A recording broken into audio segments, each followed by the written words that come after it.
but I've seen him a few times, and he's a tough customer with a lot of resilience. Here we go.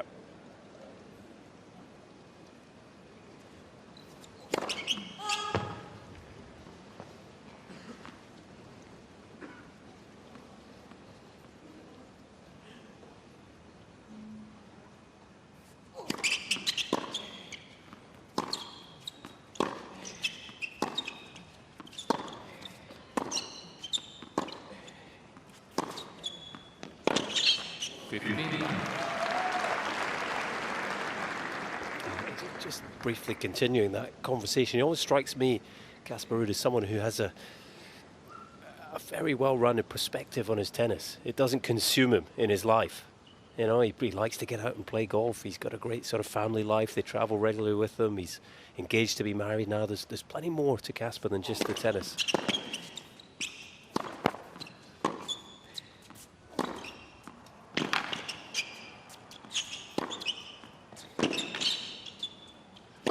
But he brings plenty to the tennis court. We've already seen that in the first 2 points. Really getting into the peak of his career now, isn't he, at 27? You think these next 3 years are where he's going to be at his best, probably. Maybe it'll go for 5. There's Christian on the left, his father. Very good player himself.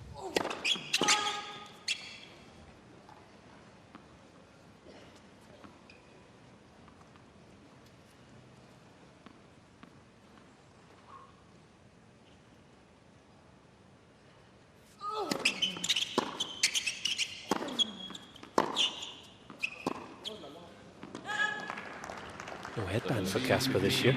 The Australian Open, he's gone for the short trim, much like John Fitzgerald.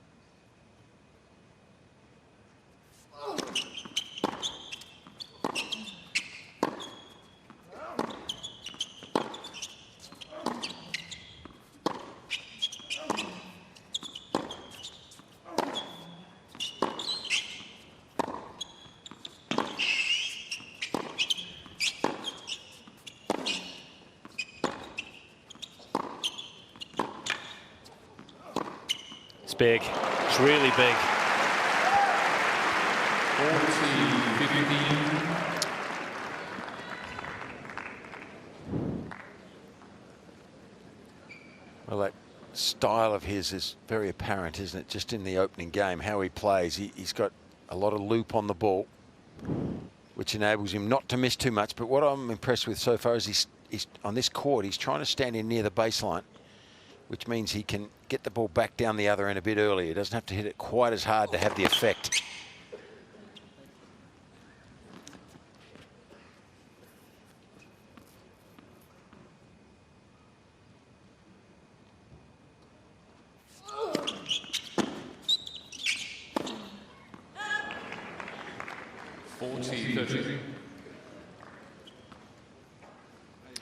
Well, the win predictor probably agreeing with our own predictions. This could well be a close contest.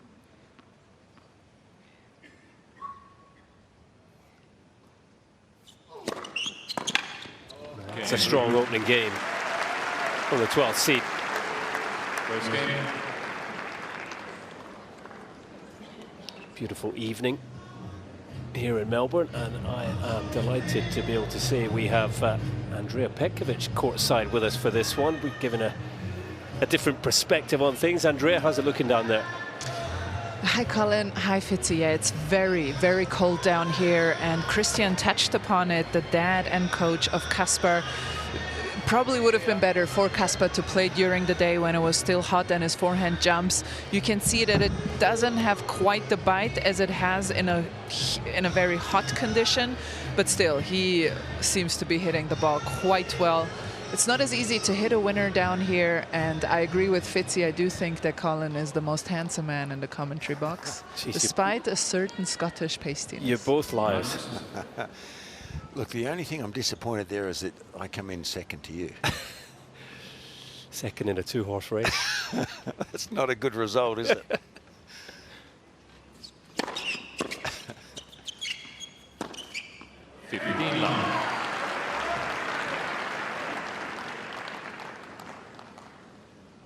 Yeah, there's some very warm weather forecast in the coming days.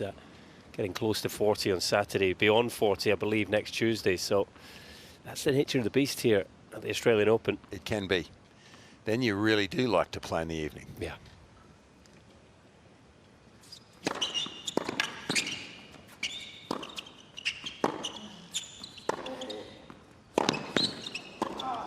That's excellent work.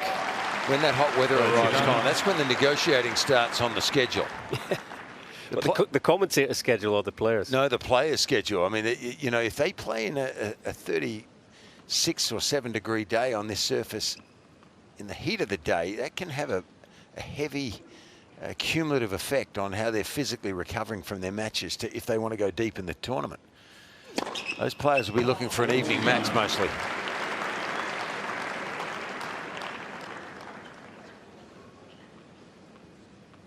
Just got a brief look at Miguel Sanchez, the coach of Munar. There he is. Looking very inquisitive there. That's what Munar's about. You might see the Spanish flag and assume that he's a clay courter, but far from it. He likes the quicker surfaces. You say 4th round of the US Open last summer. Followed it up in Shanghai in the Masters 1000 event there, and there's plenty of pop on the serve, and he likes to attack.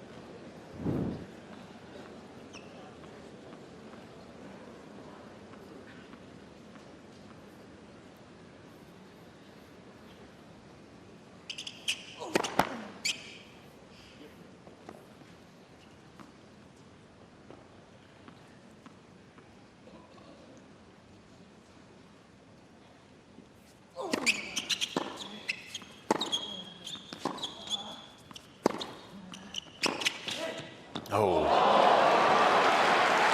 bit of talent there. I thought he was almost gone there, not for all money, but he was really going to struggle to win that point from that position. It just took a great little flick of the wrist here from way back.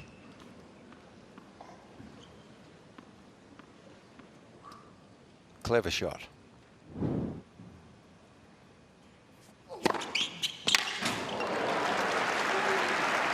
It's not the biggest serve, is it, from A to B, this one from Ruud, but it's a quick action. So the ball, I think, gets on you a little quicker than you expect.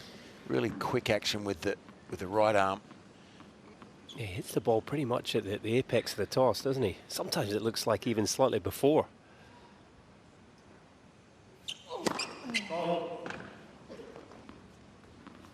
Remember Roscoe Tanner?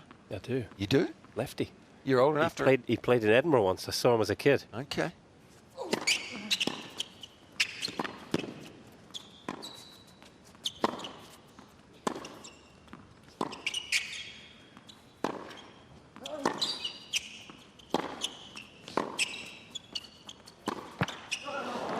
Tanner's serve at the time was a bit of a phenomenon, really. He used to hit the ball when it hadn't quite reached its apex, I think, and it made it a very quick action, and the ball was on you before you sort of knew it. This is not as big a serve as the first serve of Tanner, but and you need to know your vintages of tennis players if you can remember Roscoe.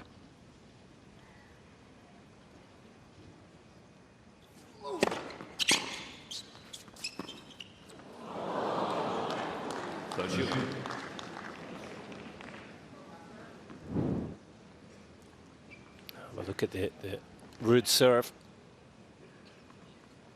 Just look at that ball just at the apex, I think, and he's driving up and into it.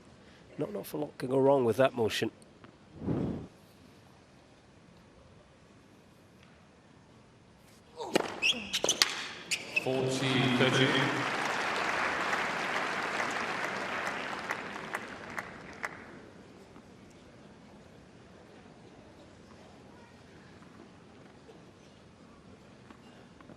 Fastest recorded serve, incidentally, at tour level to this day is by John Isner. 253 kilometers an hour, 157 mph. I don't think we'll be hitting that tonight. A little too cold.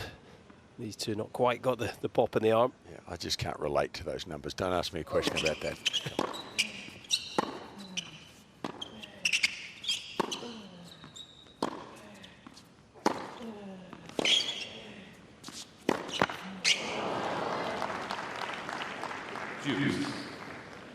Andrea already feels like a pretty intense battle, this one. It's already a dogfight down here, and you can just see both players trying to make a difference with their ground strokes, but it's not as easy because of the cool. And both players obviously moving very well. Hard to hit winners.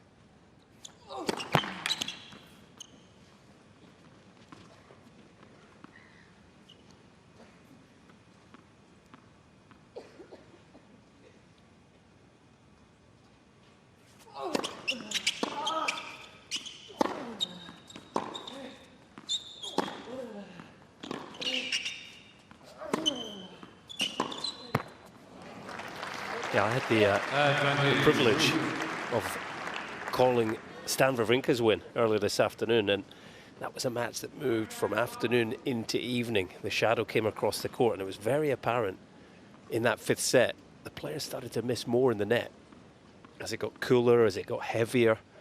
You know, there'll be an adjustment here for Ruud and Munar. They've been practicing in much warmer conditions, the ball flying about. They have to take the net out of play as much as they can. That was harder work, but ultimately the same result. And Ruud moves ahead 2-1 over the set.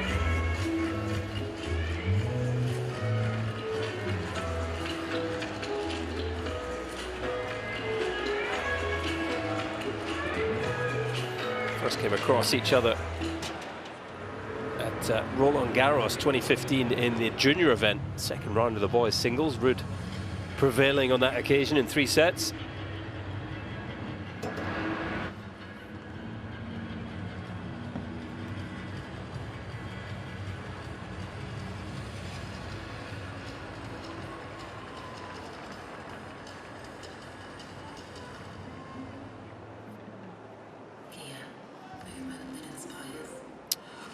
Park under the lights.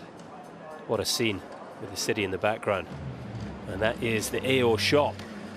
And in the bottom right of your picture, you'll see the QR code. Scan that, and it will take you straight to everything you need to know about what you can buy in the AO shop. All the merch, all the hats, all the t-shirts, the water bottles are in demand. That's for sure. I know that. My 11-year-old daughter's got about 25 of them.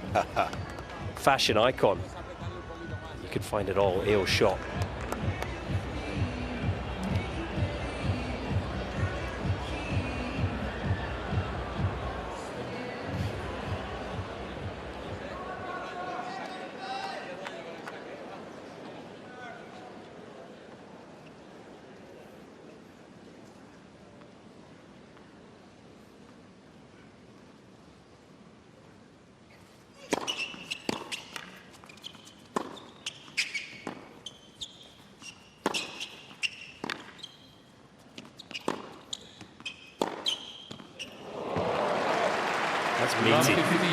Great control, wasn't it? Got to get outside the ball there to square it up down the line. Changing direction is not as easy as going across court, but he really has great control there around the outside of the ball. Beautifully accurate.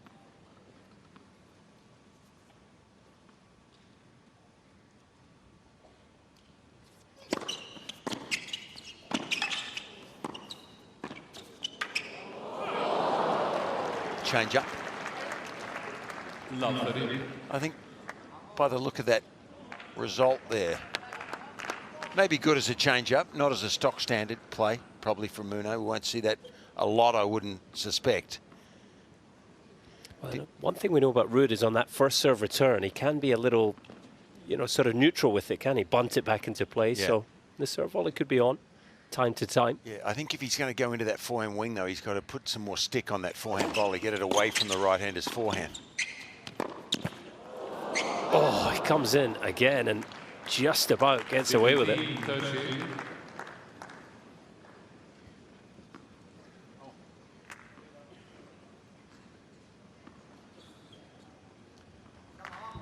I tell you, it surprised me.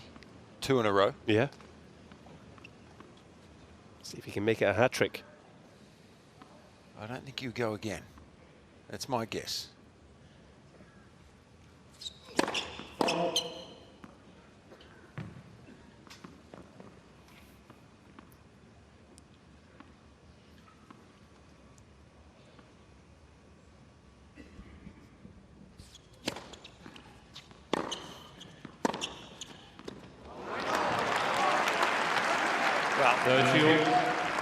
I think the slowness of the serve gave Ruud a little bit of inspiration to get around and hit his favourite shot, but he was way too far out of the court. If he gets that far left and out of the court, he needs to do more with the return.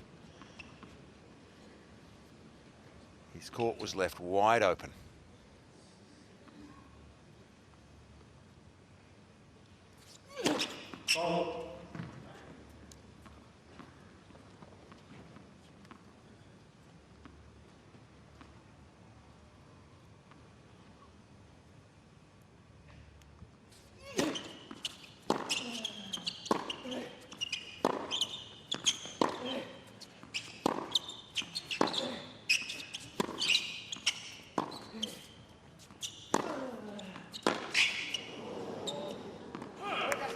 Too hot to handle there from Ruud. 30-14. And it brings up the first break point of this match. Andre, he looks heavier from the back of the court. Ruud. He looks like he's giving Munar some trouble with the heaviness of his shot there.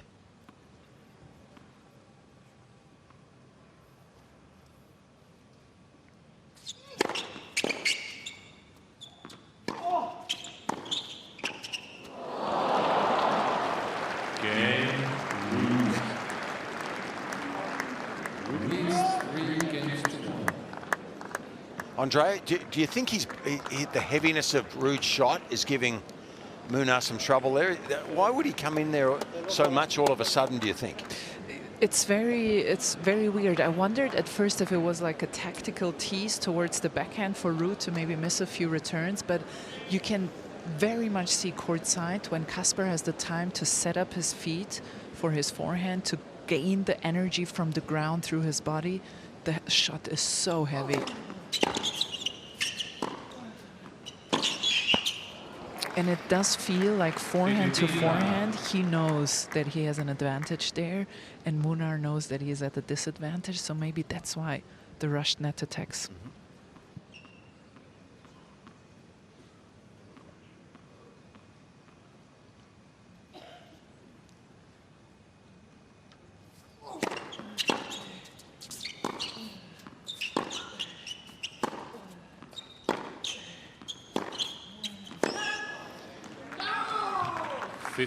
14 times Jaume Munar has played top 20 players in the Grand Slams, and 14 times he's shaken hands as the loser in those matches. So maybe also just feeling the onus is on him to shake things up a little tonight tactically. 13-15.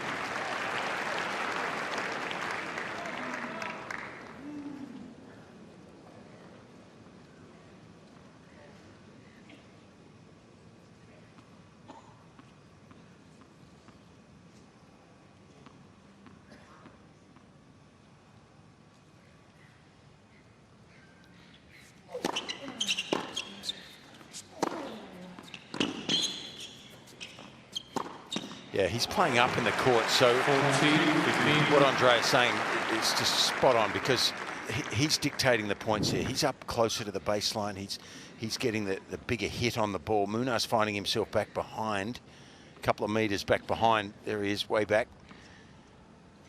And it allows Ruud just to... He's getting the first good hit in the point, and he's dictating from there. He's a bit heavier, isn't he?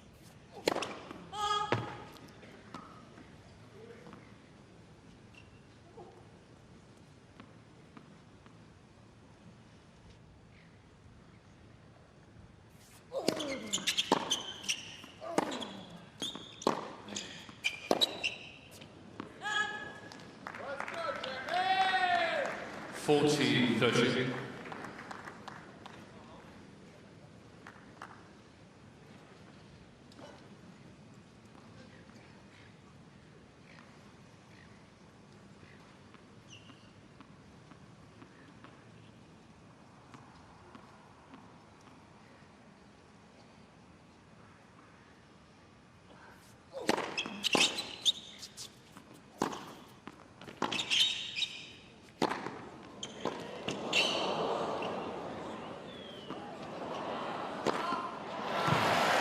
Game. 12th seed has been large and in charge the opening 5 games, and he'll sit down very happy with the way this is going so far. 4-1 ahead, 20 minutes on the clock.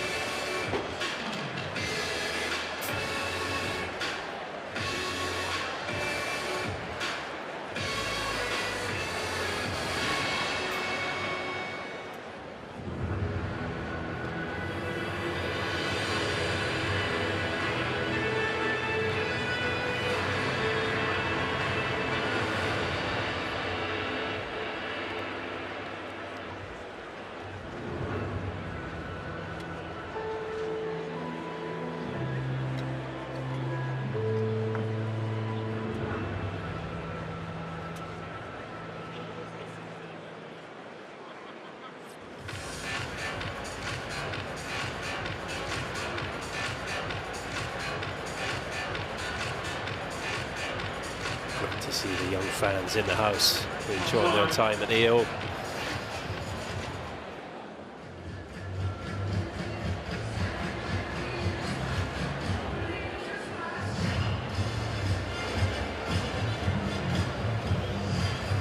So Casper Ruud looking good so far. His first round win here was his 50th win in Grand Slam singles events. First Norwegian to hit that milestone.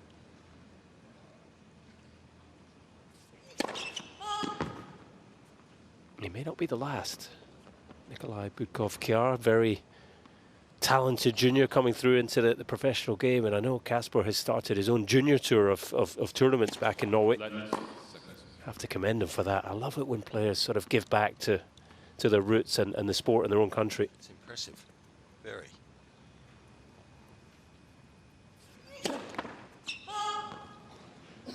Well, there's solutions to be found here for Munar. He's just struggling to impact this match. Big cuff here from Munar. Not sure whether that means anything or he just swallowed a fly. But maybe that's why the rushed play. I think maybe just trying to swallow the first 5 games. Beautiful.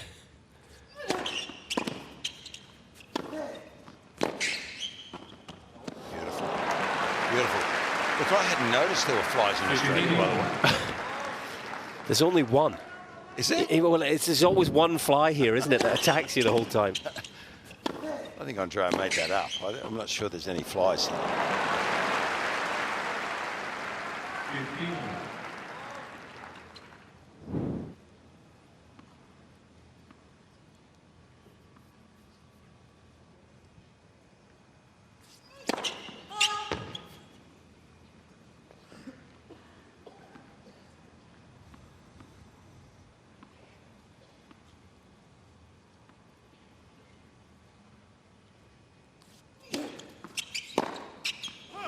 Well, misses the return, but second serve was there to be attacked. I do find that Jaume Munar got a big first serve, but one of the biggest drop-offs in the men's game between first and second in terms of speed.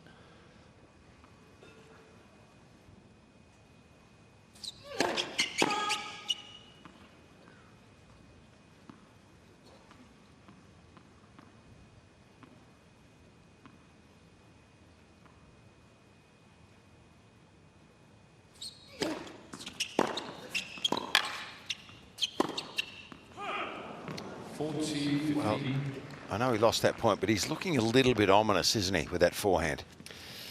Yeah, I just want to, Andrea, you made a point that I very much agreed with at the time about Ruud probably would prefer hotter conditions with the ball jumping up, but watching the way this is unfolding, it's almost like he's actually quite enjoying the dead conditions, and he just feels like he can go big on the ball and keep control. Not miss. Yeah.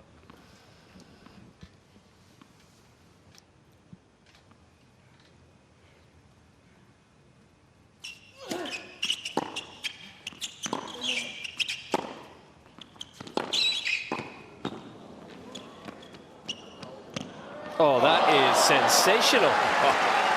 Yeah, very clever.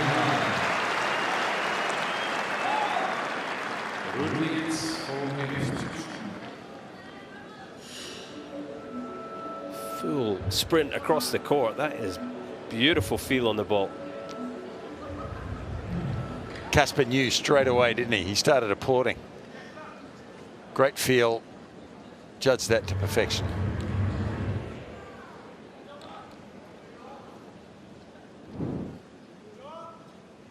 I think we just got a delay here as the LED boards were just had a mind of their own for a minute.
He's just not afraid to rip anything, is he? Well, there's the evidence.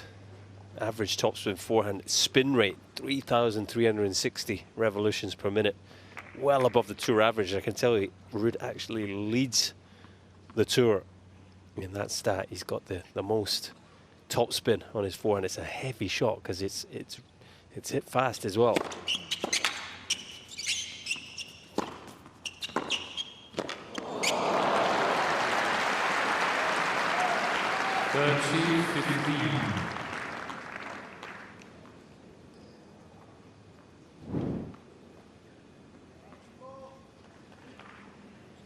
Maybe just guilty of overspinning the approach on that occasion, though.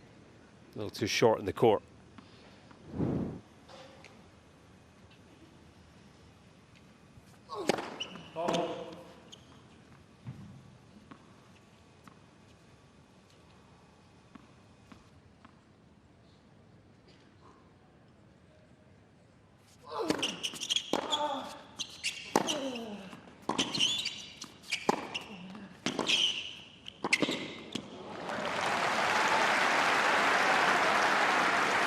And Colin, you are spot on. It's almost as if Casper knows that the ball is not going to fly on him, so he is just, I heard in Australia you say he's just hitting ripper after ripper. You be careful, Andrea. You'll be Australian before you know it.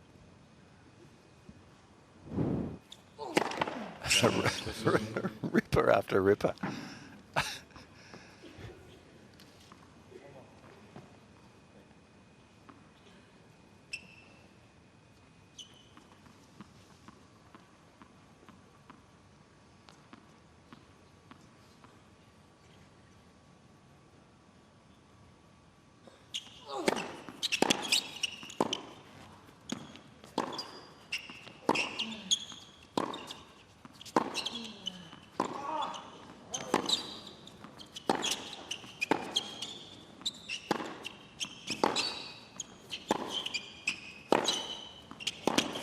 Oh, different noise off that forehand. Munar was doing his best to control. But Ruud just drops the hammer. And he maintains his break advantage in this opening set.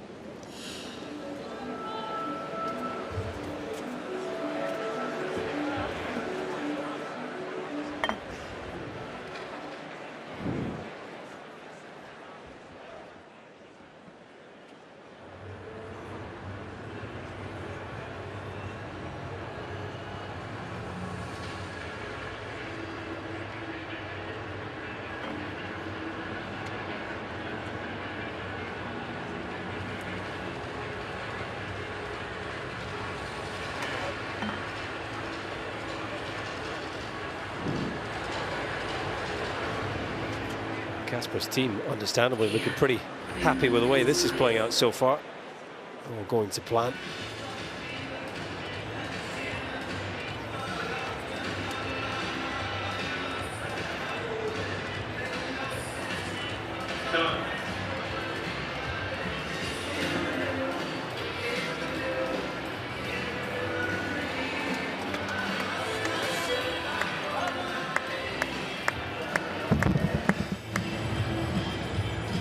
Casper Ruud might not have the headband this year in Australia, but he's certainly still got the forehand.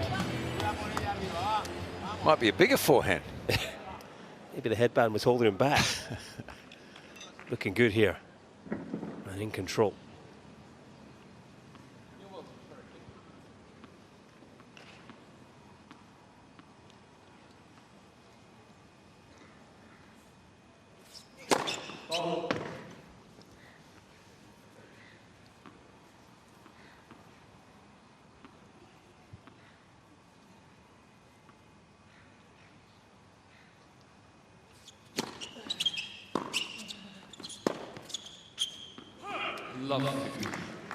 Well, I thought Munar was just putting his palms to the air last time, went down the other end when he lost that last point. It's almost like he's a bit frustrated, not knowing how he should approach this. He's worried. You know, Ruud's got the jump on him, hasn't he? And he's definitely hitting the ball harder,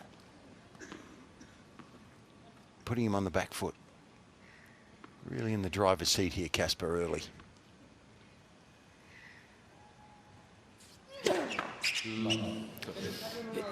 Interesting, we saw 2 serve volley points in a row from Munar, but they're the only serve volley points. So it's sort of... It was weird, wasn't it? Yeah. I thought. But, you know, you might want to look for it every now and again still, because he is getting out hit from the back. Yeah, he needs to do something a little different because his A plan is not working.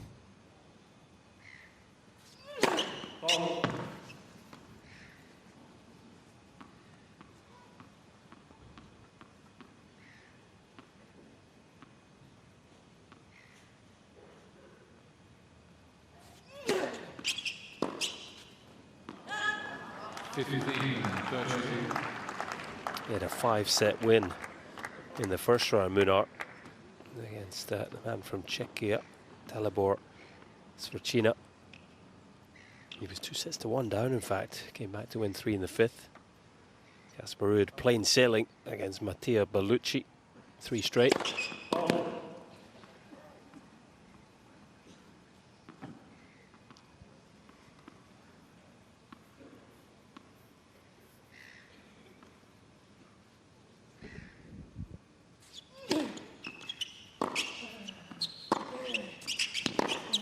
Oh, that is...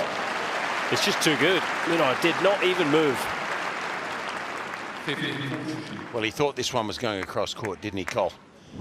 I mean, that's the percentage play back that way. He's waiting for that again, but he's confident to be hitting that early in the match. Is Ruud.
Wonderful. Yeah, he deserved that point. That was good to watch. And he did most of the damage with the short backhand, so he can generate a lot more, a little bit more pace on that backhand, I think. And shows he's an all-court player there by finishing the point at the net.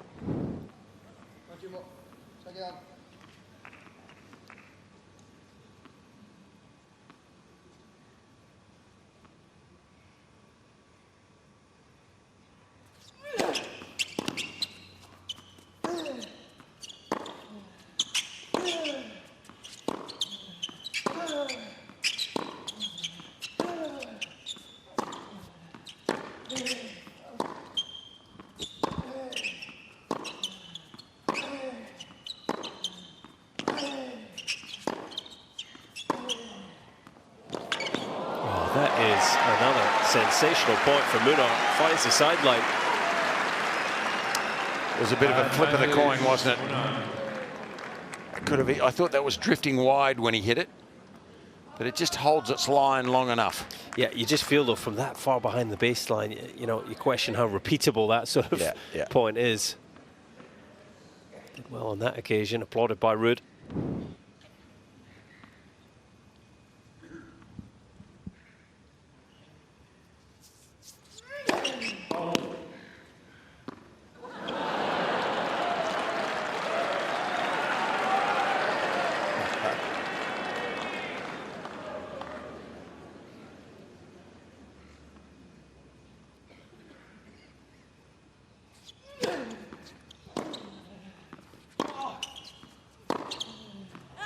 That's a good hold.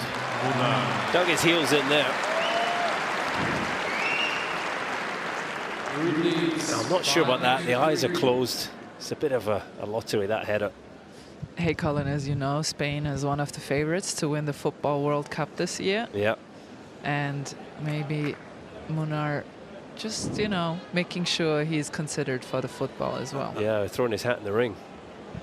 I think Spain are doing okay for players, I have to say. As are Germany. Never easy to beat the Germans at these tournaments. You ask my English friends, they'll tell you the Germans penalty kick specialists. I'm just wondering why Andrea's got a huge smile on her face down there on the court. I think she agrees with you. It's out of my league. I'm an Australian football guy, Cole. Yeah, okay.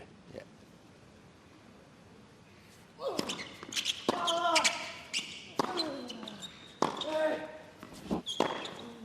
Oh, the dip. Gee, that's heavy. That must be impressive, Andrea, down there. I mean, that ball from up here, and we're quite a way above the court, at the top of Margaret Court Arena, it was high through the air, but the spin is quite impressive, isn't it? Brings it into the court magnificently. It's absolutely astonishing to watch from here.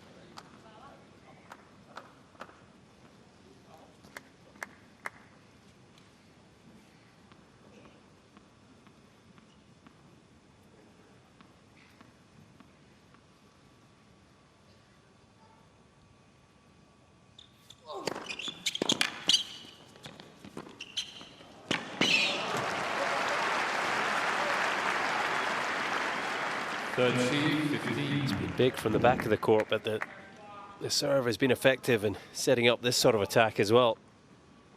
He's getting some speed out of that double-hander too. He's putting balls away nicely with that.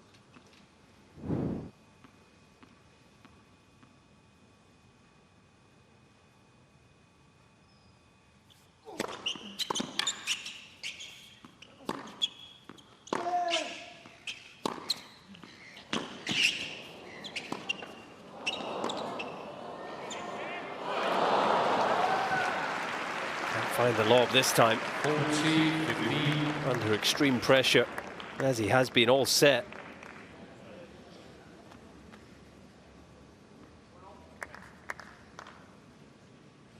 Munar saved a couple of set points on his own service game, but these two are on the Ruud serve.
Just a little hiccup at the end of the set.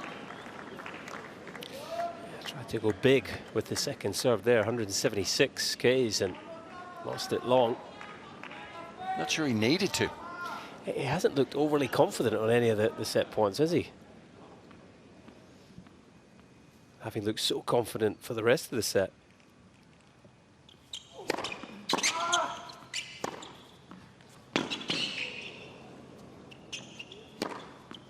Confident point there, though. I mean, that's a tough smash.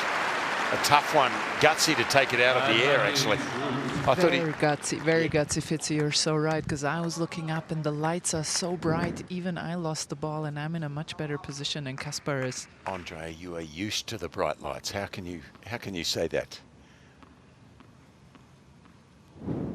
Beautiful smash, though.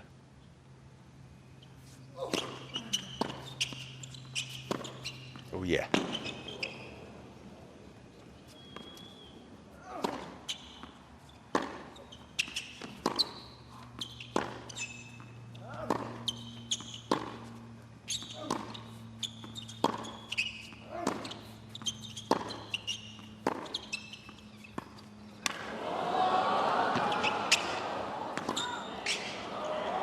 Unbelievable. Extraordinary. How has he won that point?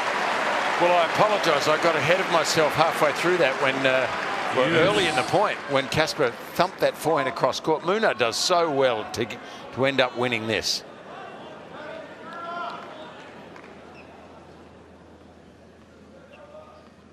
Just from the replay, wonder if Ruud maybe just left that at this last second. Brilliant shot from Munar, regardless.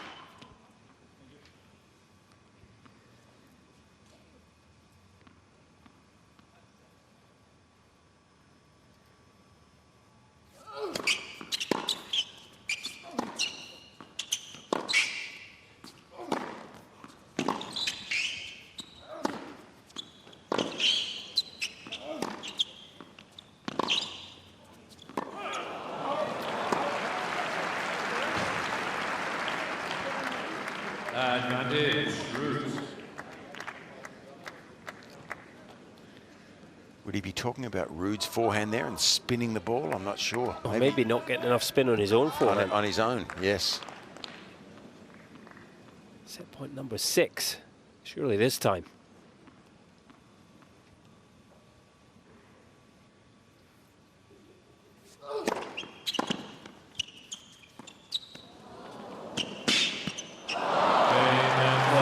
it away. But ultimately, it's an opening set that Casper Ruud dominated. And in 45 minutes, he's got it by 6 games to 3.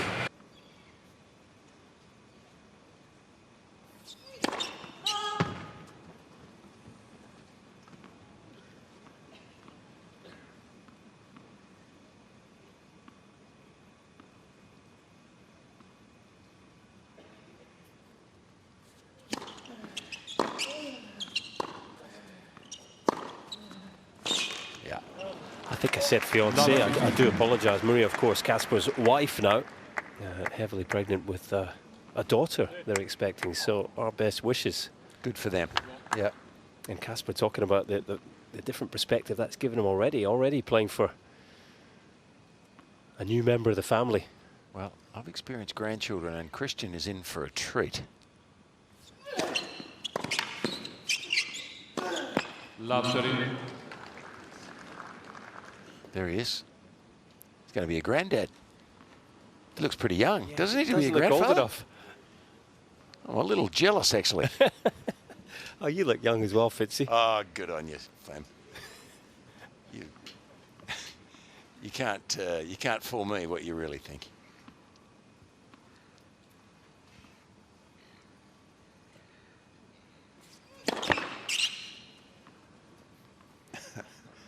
Nice thought, though, anyway. Yeah. Good try. Just take the compliment. Not enough first serve, so Munar below 50%. That's hurting him.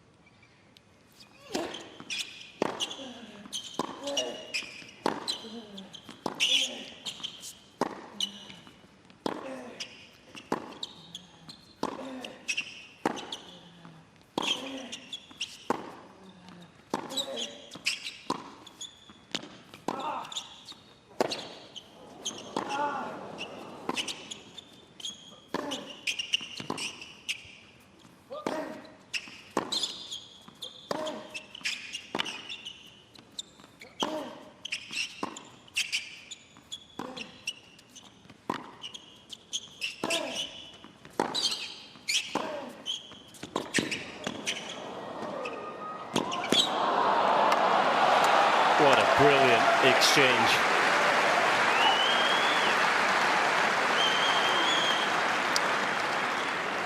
Yes, you've got to be good to kick the ball in this many times at that speed. Great control over the tennis ball, both players here. And on that occasion, Munar really had the upper hand. It was Ruud who was defending for the majority of that point. And I think if Munar's going to get back into this match, there's got to be more interactions like that.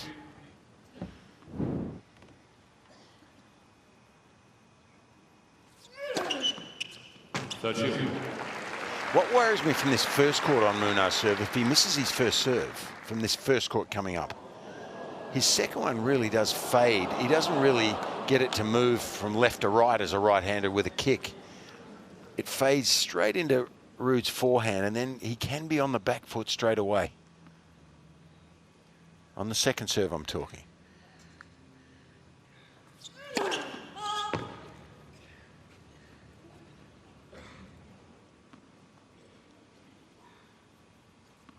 And Ruud standing further back here on the second to give him more room to get the forehand.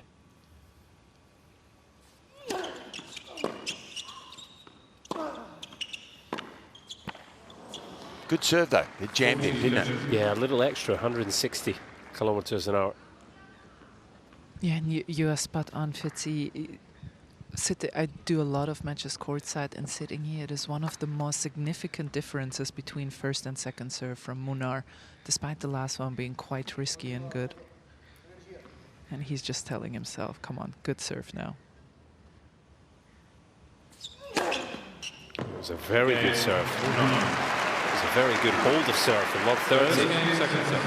Important one. Isn't it great to have someone sitting on the side of the court who speaks about 6 or 8 languages? How good's that? Sorry. 21, please. Andrea, just Can you send no 21? end to the skills and the knowledge she can bring for us. Well, and Munar has just, we have spoken about the conditions, and he has just sent out a racket to be restrung. And that's why you have chair umpire on the phone. And I wonder what you guys think. I spoke to Casper before the United Cup, and he told me that he actually changed frames on his own racket from 100 to a 98 size, and he feels like it gives him more control on the forehand when he plays the powerful top players, and he definitely has control and power. Yeah, that's interesting. Definitely a trend, I would say, the other way for the majority of players to look for more power in a sport that gets ever more physical.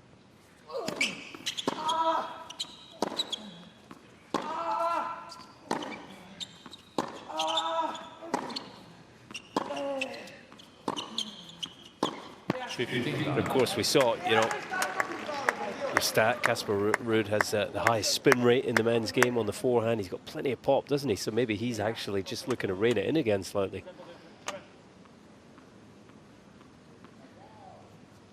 .98 still a big head from compared to what you used to use, Fitzy. Oh yeah, yes.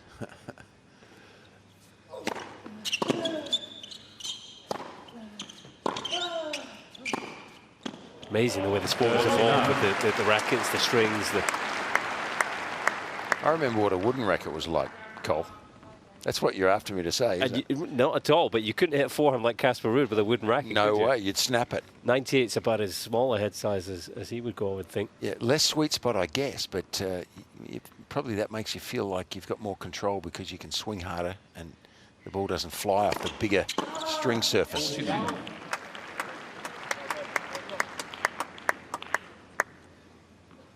It's interesting, Andre. You said he felt that particularly against the top players.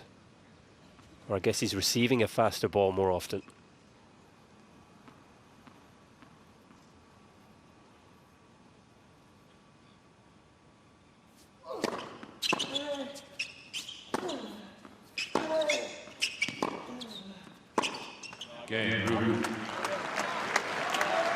Yes, exactly. So he actually said that he felt when he plays Sinner and Alcaraz that when the return or even a forehand cross-court rally, when it comes really powerful and with a lot of depth into his forehand, he sometimes felt that he lost control over the ball, probably because of the rotation, and that's why he looked for another frame of racket to have more control on those, and he felt like it's going better. He changed it after the US Open last year.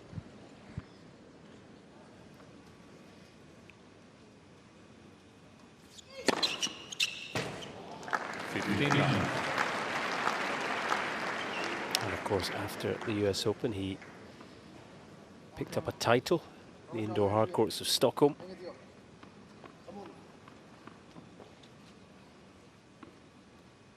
Second round loss at the US Open last year for Ruud would have been disappointing, as was a second round loss here.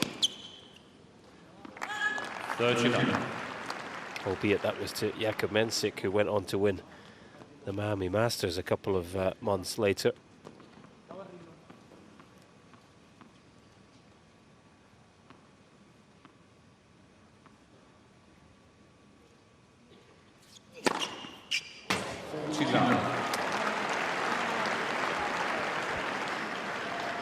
Certainly some pop, isn't there, on this first serve from Munar?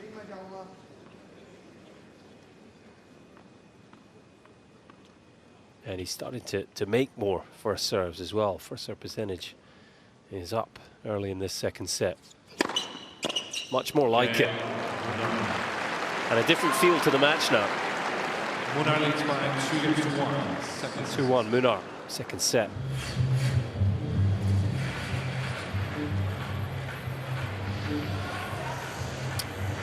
The first serves will definitely help Munar, but there's no doubt he was dictated to in that opening set, Fitzy. This was Casper Ruud's average rally hit point in round one, nearly 2 meters behind the baseline. How about today so far?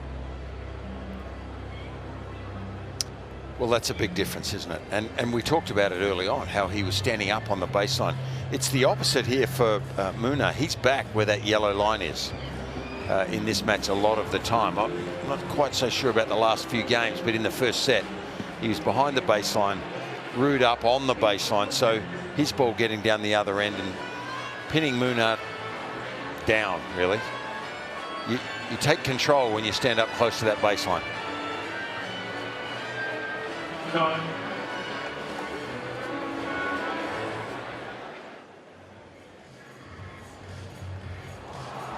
What a scene. What a city, what a sporting precinct. As a lot of the locals I've been mixing with like to say down here, it's elite. Do they? They do. It's pure. It's another one. Local lingo. I'm down with the kids.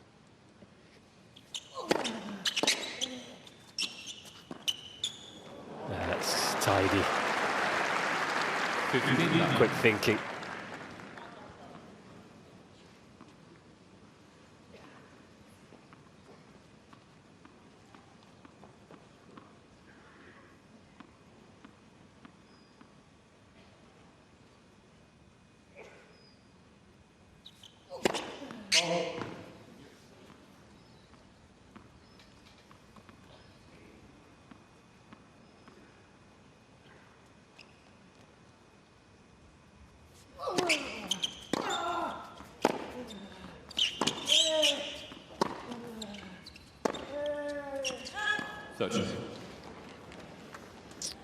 Never been past the fourth round here, Casper Ruud. But in 2021, when he made the fourth round, that was the first time he'd done that in a Grand Slam.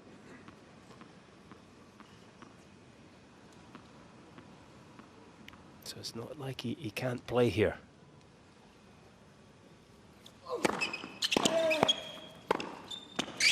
No, I would have thought he was probably better on a slower surface, though. And there is a lot of talk, not sure what you two guys think or have heard, but that it is a fraction faster this year. The ball's coming on. Now, at night, it becomes a different animal. But especially during the day, the ball coming through a bit quicker than normal. Yeah, a few players maybe feeling the balls are a little lighter. Right. A little quicker with the ball. That'll contribute. It's funny, though, you could ask 10 players about the play conditions and probably get 10 pretty different answers. A fickle mob. Can be. Andrea, have you heard any chat around the players' lounge? Or? I have heard also what Fitzy just said, that the courts play a tad bit quicker, but also it was for a first time in quite some time, one of the hotter weeks here during the Australian Open. If you think back the last few years, it wasn't as warm down here during the Australian Open.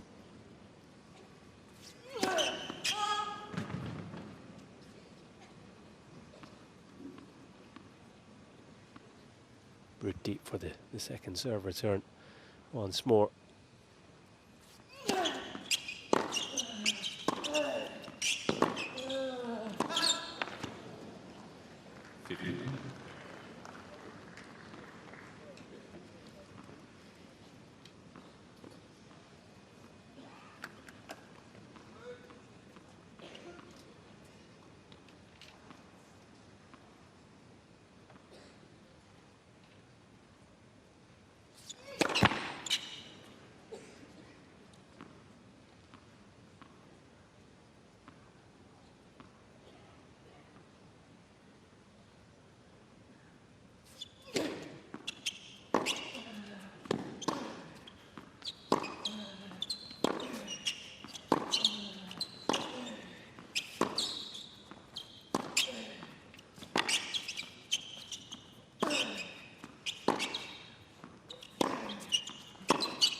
Very nearly made it. Pulling each other from pillar to post. Look at the athleticism here.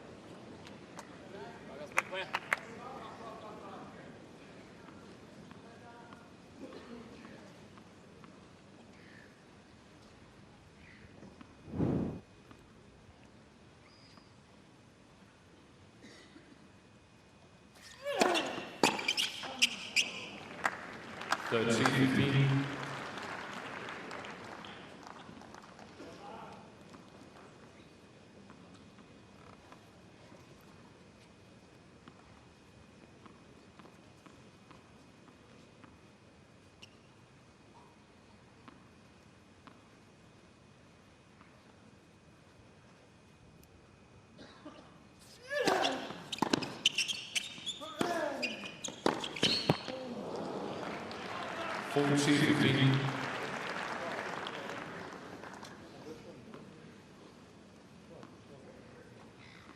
8 out of 9. First serve points won for Munar in this second set. Things definitely coming easier to him now.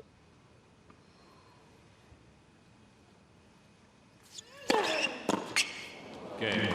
That's big. 215 kilometers an hour. The confidence starting to flow. It's his biggest of the night. Munar leads 3 games to 2. Very different feel to this second round match now.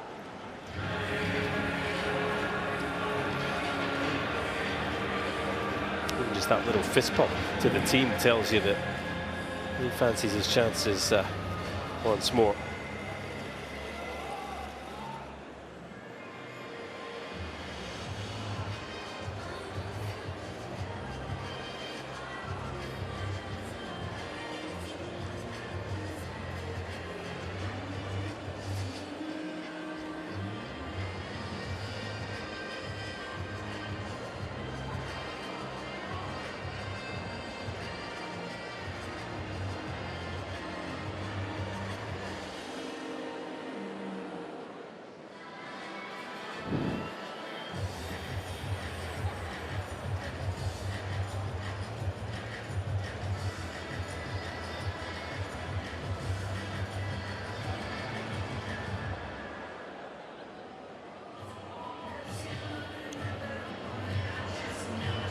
Time.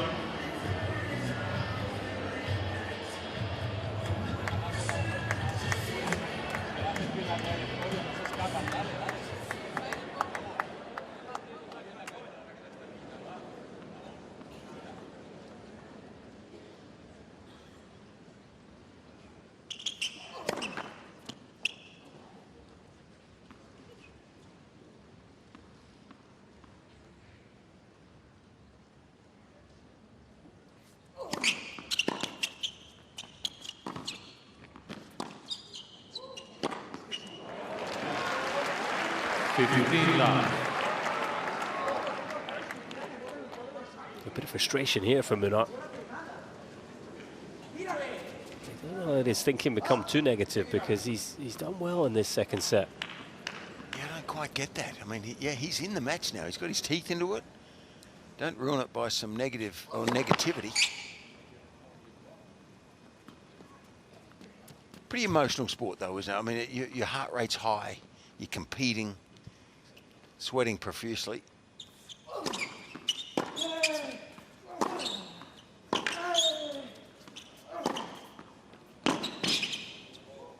Forehand's back. That's clean, isn't it?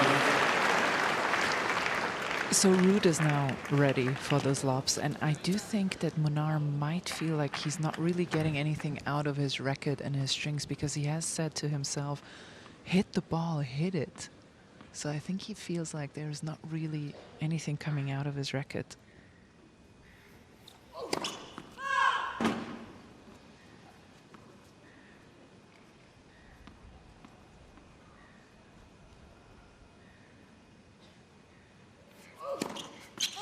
It's probably because of the heavy conditions, and maybe that's where he needs to just loosen his tension up a couple of pounds.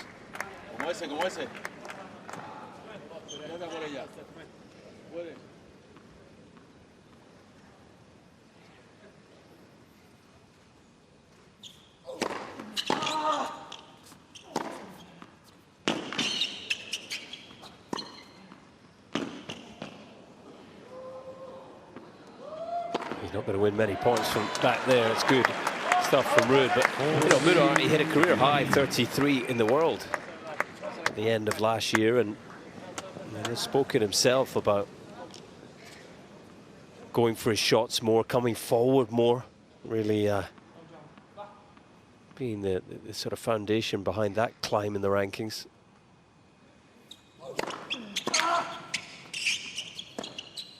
In many ways, you know, a match like this tonight, it's a simple choice for him. He has to go for it, because if he doesn't, he's got no chance with the way Ruud's hitting the ball. Yeah, I don't think so. I mean, he's got to match him a little better with power, and then use, you know, the alternative ways of winning points as well. He's got some variety.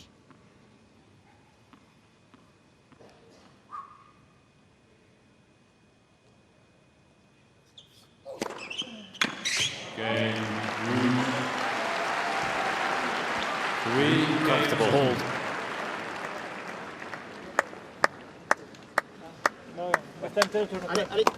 Last game now with this second set of tennis balls, so perhaps just a half chance for Casper Ruud to try and nick a break of serve.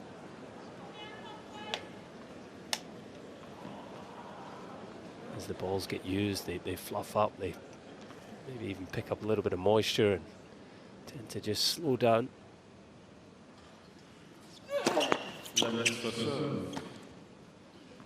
Certainly part of his repertoire, isn't it? It's in his mindset to come in occasionally off the serve, and that's what you're talking about, Cole.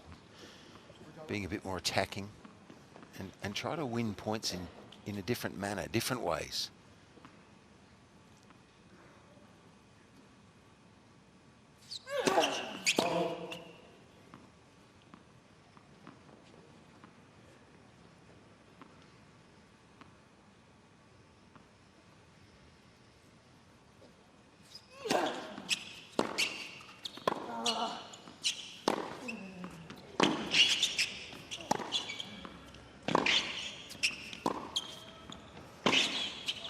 What a point that was from Ruud. Brutal ball striking.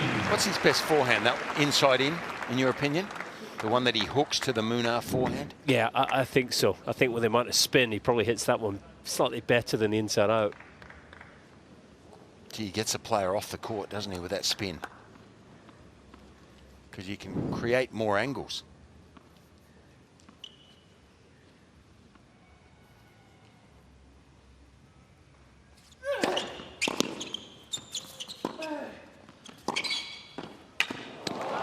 Tidy. 15.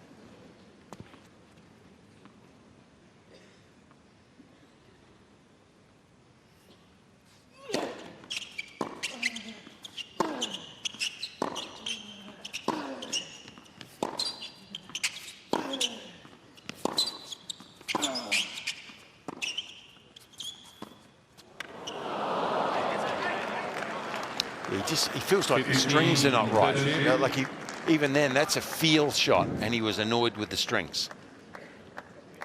So I think the power is one thing, the feel is another. He looks at his strings. That's a great example. Maybe that drop shot goes over if it's 25 degrees in the middle of the afternoon. Yeah. Ball just dropping into the net. I tell you, it's a bad feeling though. If you feel like your tension's not right.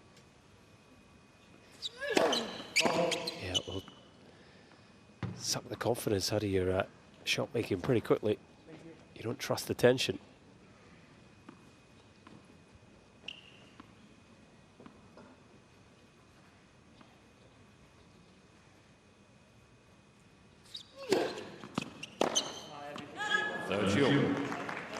Wow.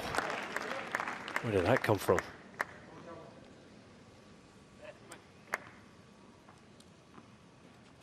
Get the whole court to aim for. Just tried to win it outright, perhaps, to that inside in.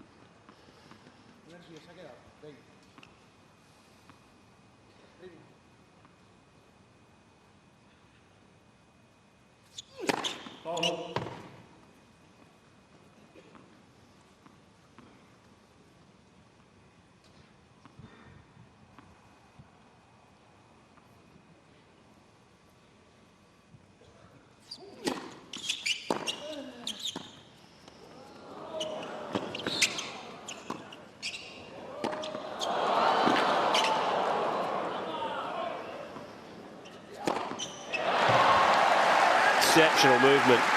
He knew the lob was coming, but he still had to get back there. 30-14. Look, it's a risky play from Munar. I mean, it can be effective, but he's tried it before. He pulled the lob off the last time. This time, it's got to be perfect, that lob. And he's a good athlete. Got back beautifully, didn't he? Dangerous play, break point.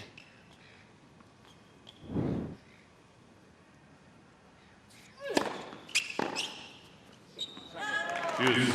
He moved back to try to ensure the return went into play. Couldn't make it though.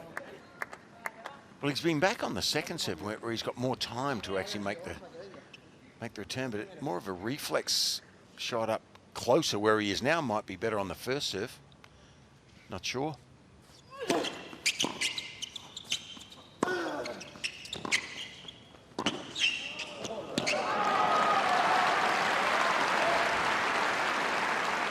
Advantage, Munar. Really adds something to Munar's game, doesn't it, to be able to come forward like this? And the better players in the world can do this. It gives them more options. And he volleys nicely as well. Bad.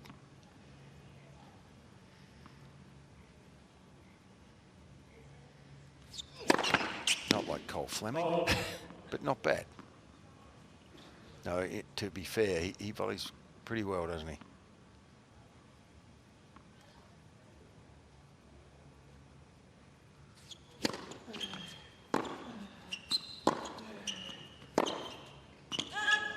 Dragged wide, and the chance passes Ruud by.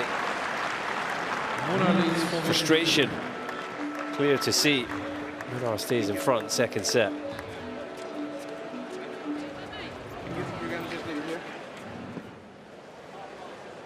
Looked as if the Spaniard's racket had returned from the stringer. So whatever tension he's looking for, he's hopefully got it now.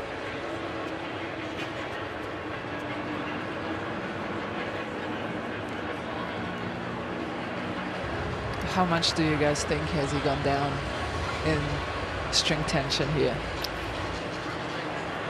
I would be surprised. 2 pounds? Yeah, any more than, I think 2 would be the max. What do you think, Andrea?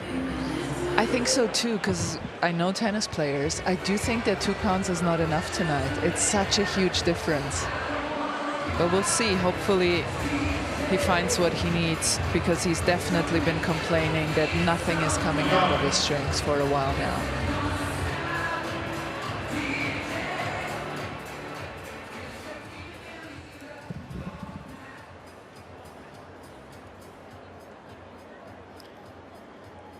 Day 5, or night 5, I should say. 2026 Australian Open. What a scene.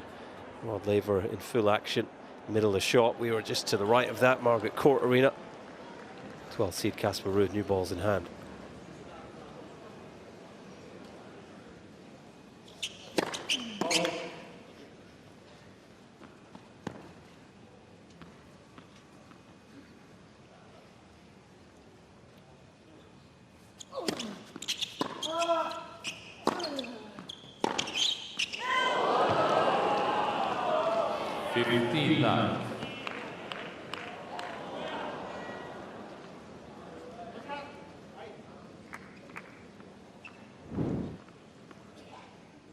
Well, it felt good off the racket.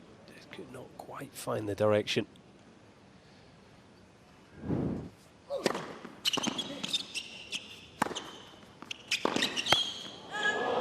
Andrea, did you notice that he change to the racket that came back from the stringer? We assume he did. He did, yes, he did. He was testing the string the entire change of ends with his left hand. And the last 2 forehands, I will say, they definitely were more powerful.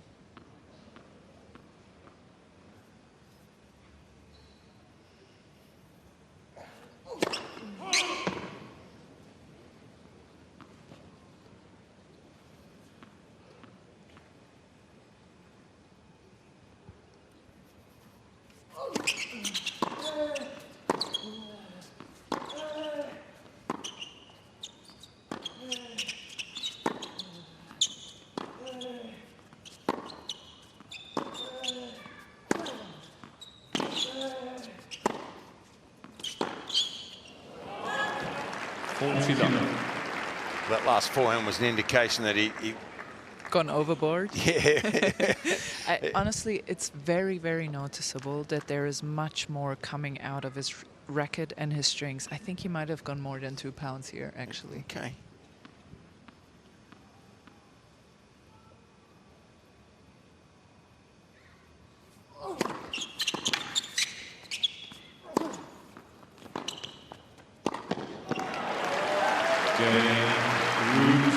The next question, Andrea, is if he can now control it, I guess, because the ball will be a bit fiery off those strings, but he had to do something, didn't he? He had to try something that was looser.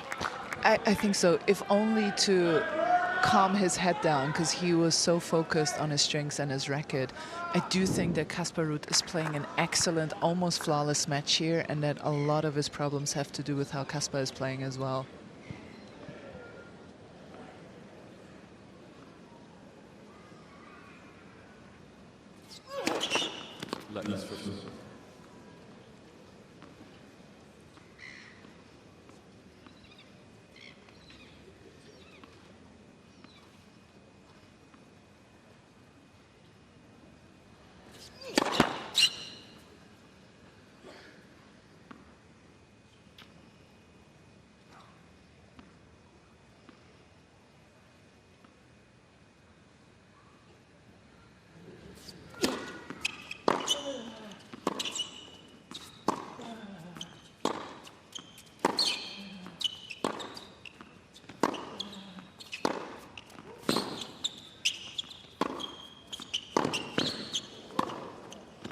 No shortage of pace on the Munar ground strokes there. 15 love.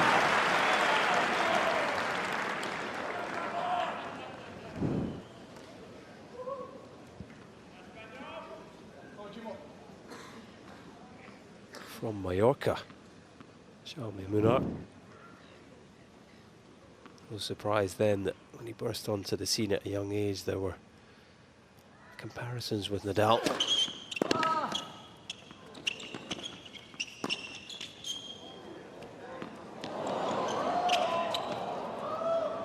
It's Casper Ruud's turn to find a beauty of a lob.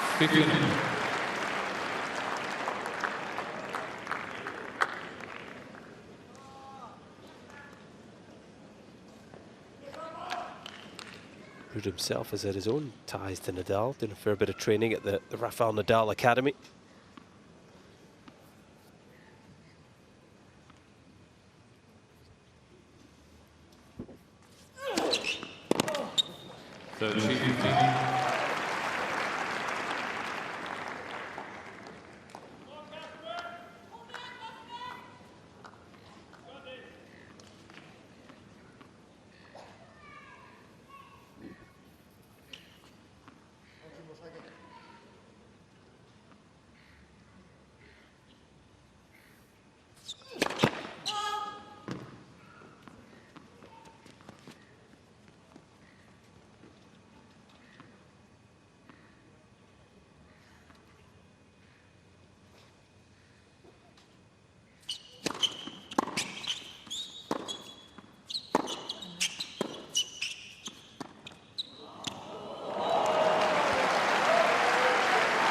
Well, I have to say, I thought he was going to hammer that forehand. So did I. Yeah, I wasn't expecting the drop shot, but I also don't think he hit it that short. And Munar, I thought with the depth of that drop shot, it's getting close to the service line.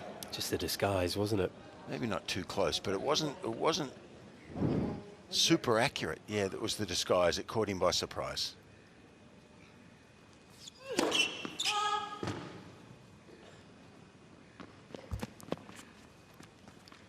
Be looking for the forehand here.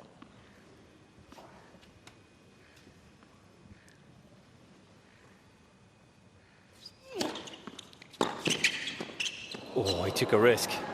Well, he did, and the serve, if he's going to go in after that, the serve's got to be better. That serve just was always going to get hit. It faded into the middle of the box. That is hard to serve and volley against.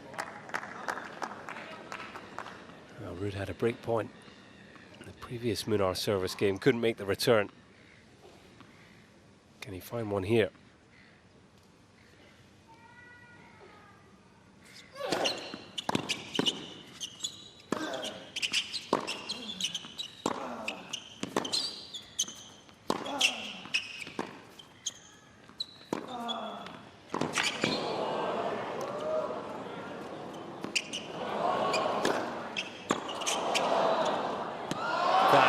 was so well done. Kept his composure, and he loved it.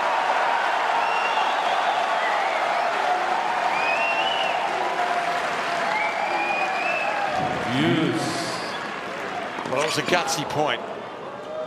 Down break point at 4-all in the second. This is probably going to determine whether he goes down 2 sets to love or not. Great effort.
Serve from Jaume Munar. Munar leads 5 games. Digging his heels in, second set. And after the break, Ruud will serve to stay in it.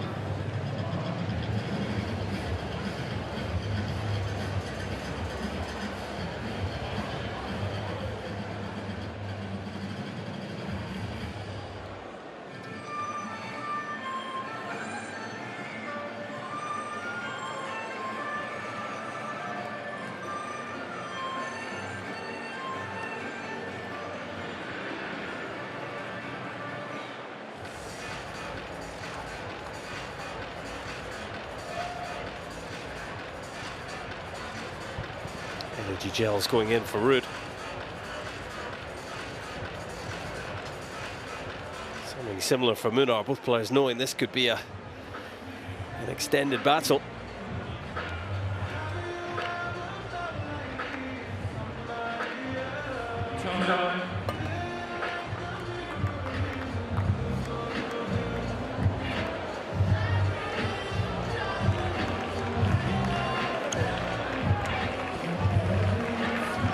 Casper Ruud, as yet, hasn't faced a break point tonight. But there's a different complexion to this service game. Not much margin for error, 4-5.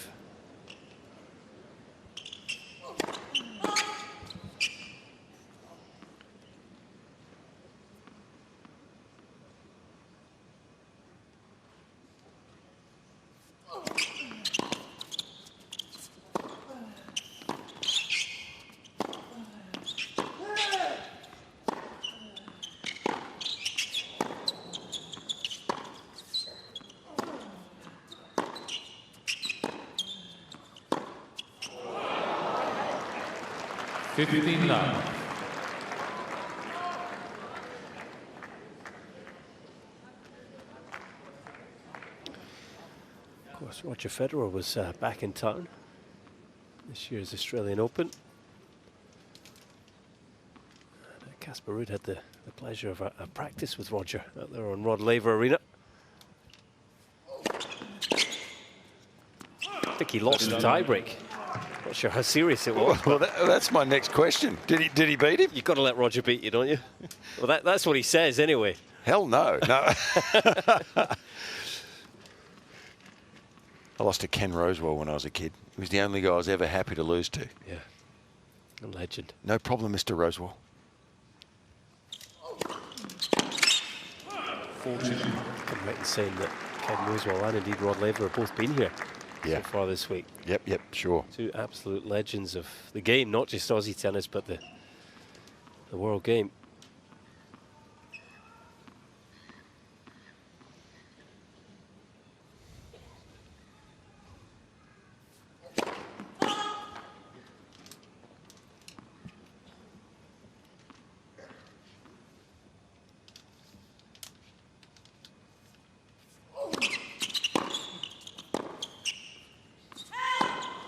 40-15.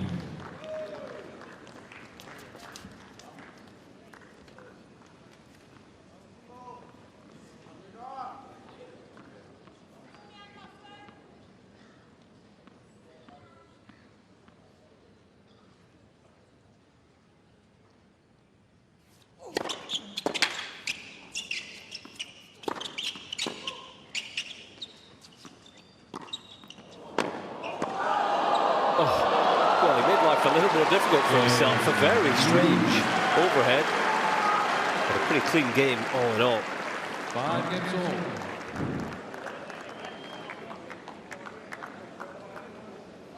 all. He made up his mind earlier he was going to smash it, and the ball didn't really bounce high enough for him. Slingshot from Munar. That was a missable volley then.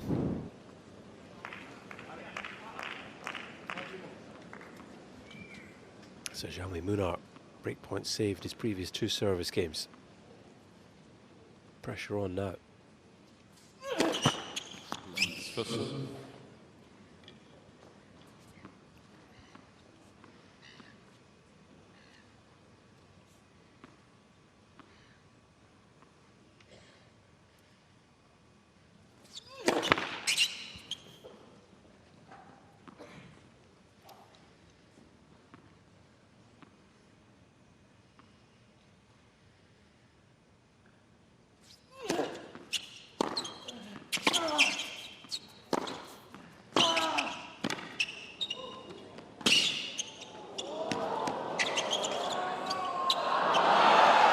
Cheeky.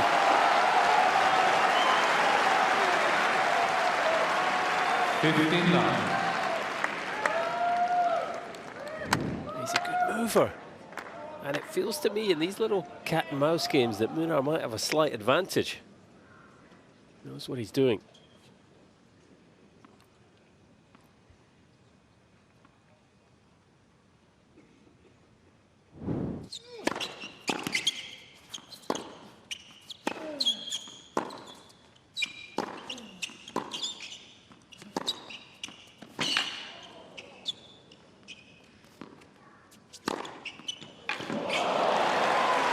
Super overhead, wasn't it?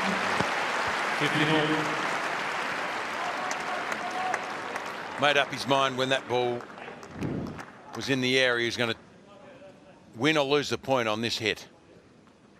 Beautiful strike. It was about 100 miles an hour faster than the overhead he hit to win the previous game.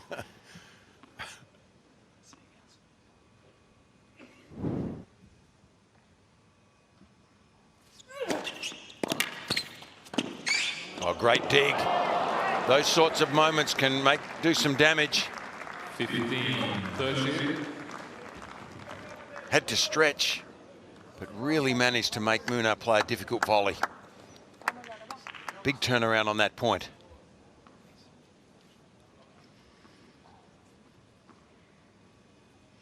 And Munar behind in the count again on serve.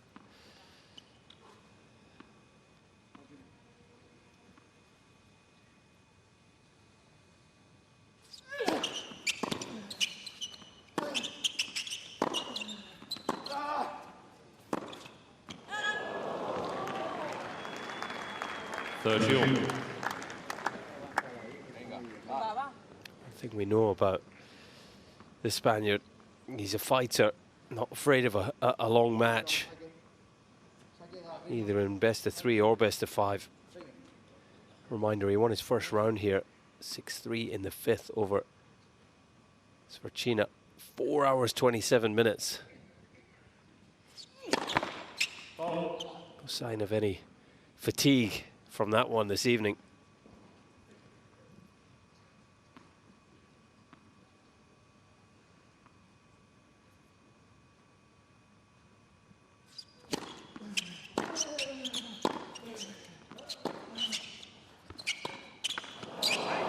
What was that? 5-all, 30-all. I think that was a brain fake. I've had plenty of those. Yeah, sort of almost like a sort of exhibition shot, wasn't it? That was a change of mind right at the last second, though, wasn't it? I'm not sure why he did that, but maybe he tried to just slice it short, but easy in retrospect, but a mistake.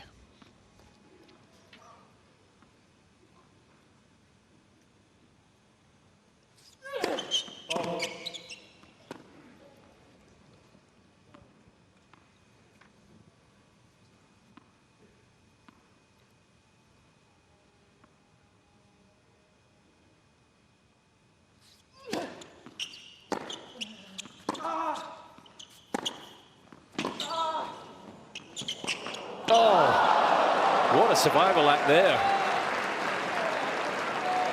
Yes.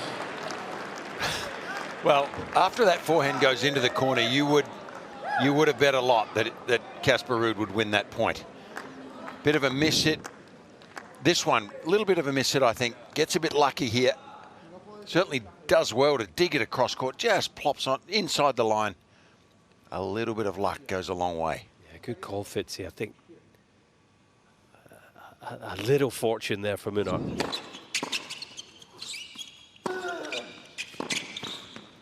That's caught the line. Advantage, Ruud. 1-1 in fortune, and I just loved Christian's reaction after that missed backhand. He just smiled and went like, that's okay, was a little bit unlucky, and I think that gave Casper the focus for the next point. You can just tell when somebody has played tennis in these moments. It was in the prior point. A forgiving father goes a long way. Oh, too good. That's too good. Serious forehand.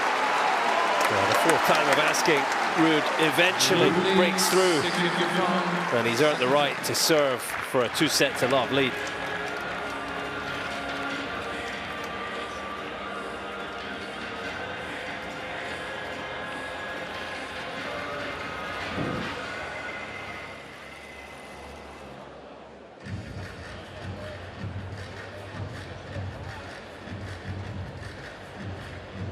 Seen some big forehands tonight from Ruud, and this one is right up there, hammered into the corner. Look at the load, the legs, the torso, the arm, just unleashes everything into the ball. It's colossal. And he knows the importance of that one.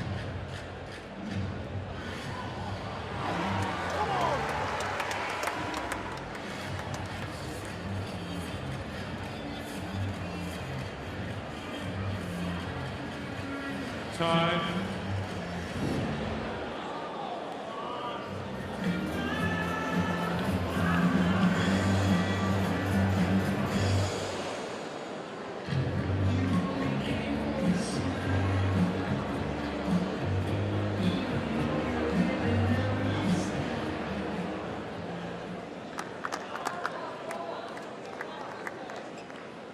He's got this set where he wants it now.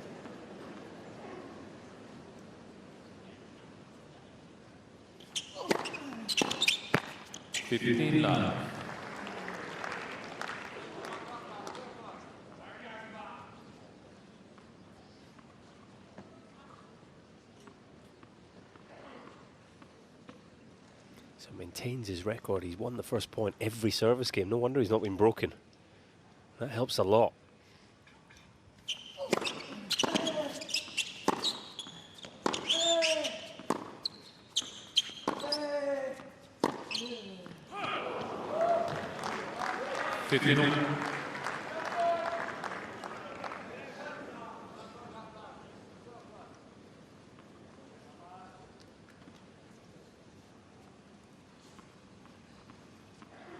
Unforced on the backhand, but it does feel like he's hit his two-hander well tonight.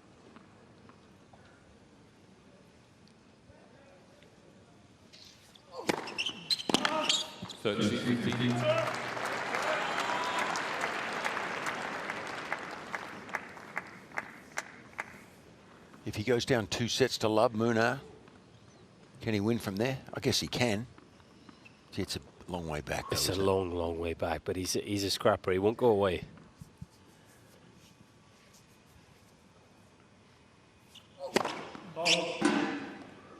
He has done it once in his career, a come back from 2 sets to love down. Knows how to win a 5-setter, but Yeah. 2 sets to love down's a big difference.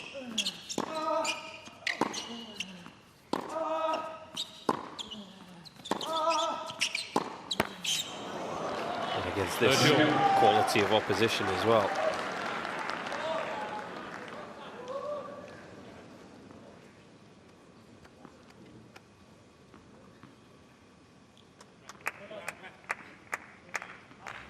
That one win came in the first round of Roland Garros 2018 against none other than David Ferrer. Wow. Ferrer was ranked 41 in the world at the time. Well, maybe not quite at his best, but Munar coming back to win in 5. Looks as if he's going to have to do the same if he's going to win this evening. Set point here for Ruud, who you have to say has been in charge for the majority of this contest.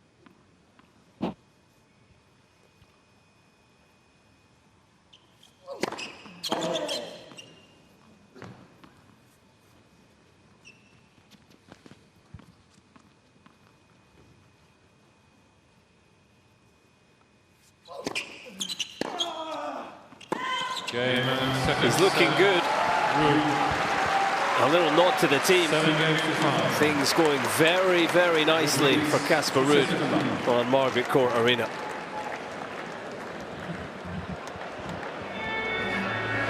Davis Cup as well. He did play one 5-set Davis Cup match in his career. Casper Ruud in a very strong position. Munar to start set 3.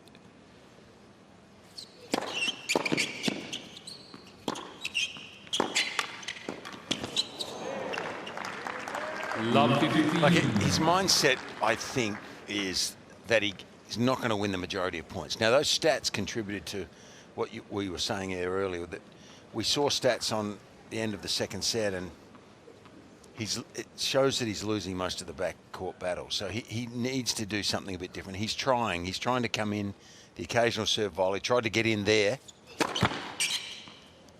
trying to serve harder at the first serve, get more free points, just mixing it up. So you've got to take your hat off to him for that, I think.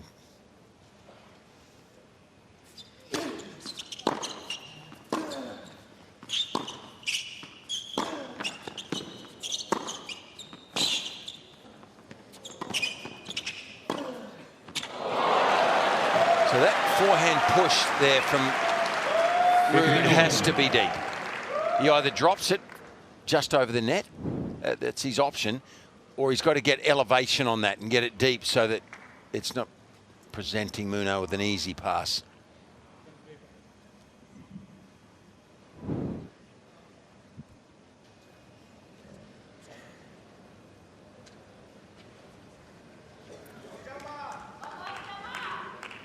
Just taking care of a bit of housekeeping there, maybe a little sticker that's come off the racket, I think.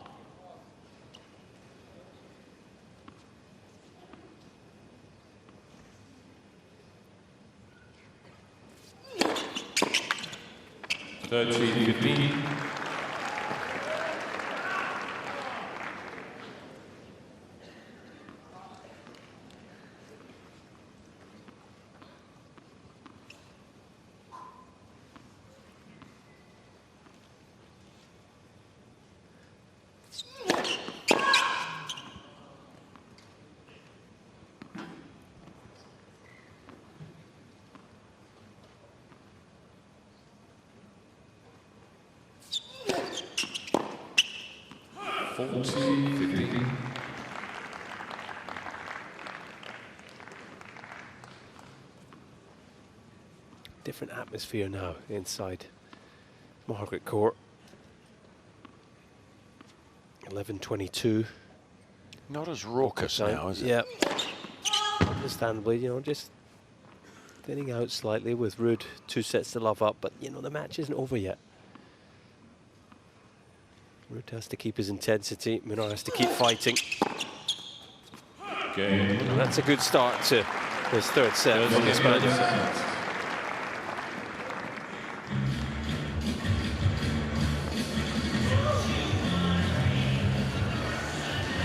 And I do wonder whether Munar maybe has trouble reading Ruud's serve.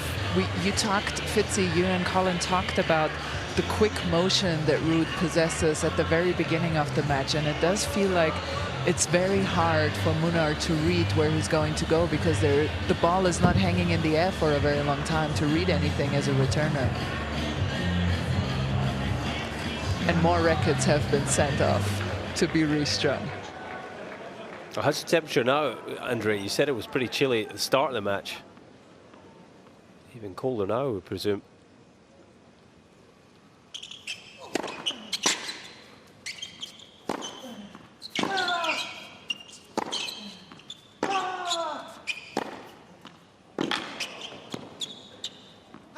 Fabulous forehand, isn't it? What a weapon.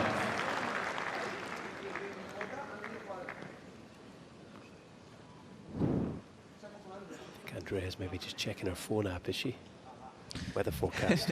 I just had a tea, so it's just the first time of this night that I'm actually feeling warm. Oh, so hot tea. I have no, Hot tea. yes, I have no temperature control right now. Tea with milk, I presume, was it? Black tea? English No, breakfast? No milk, no milk. I'm Ooh. a purist.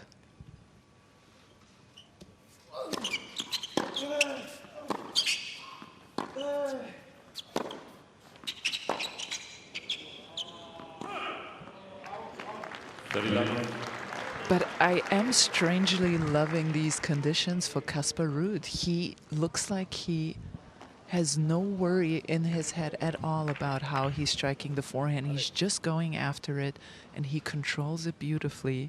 Maybe we have to rethink Ruud's game completely here.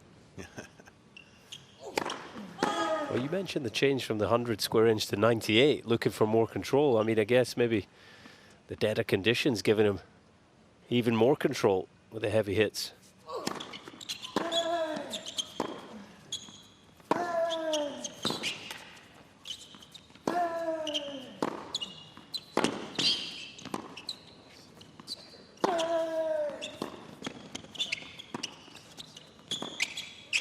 Well, I'm not sure about you guys, but when the balls were really heavy, I felt safer.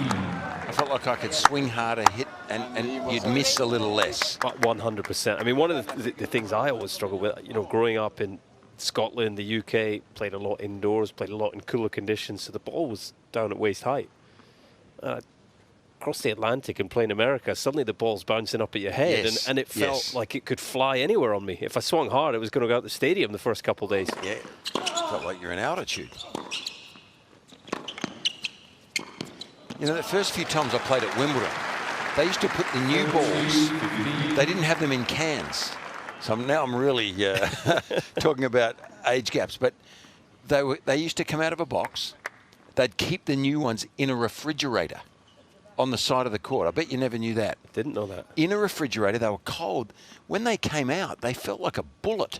It felt like there was no feel. It was like a brick, a brick. And everyone used to tell me, oh, you've got new balls, you can, oh, you'll serve better, it's an advantage. For me, it was worse because I couldn't feel the ball on the strings. So the conditions make a big difference, and that's what we've experienced to a small degree here tonight with Munar in these cold conditions. Casper Ruud has had his restrings on the money, it seems.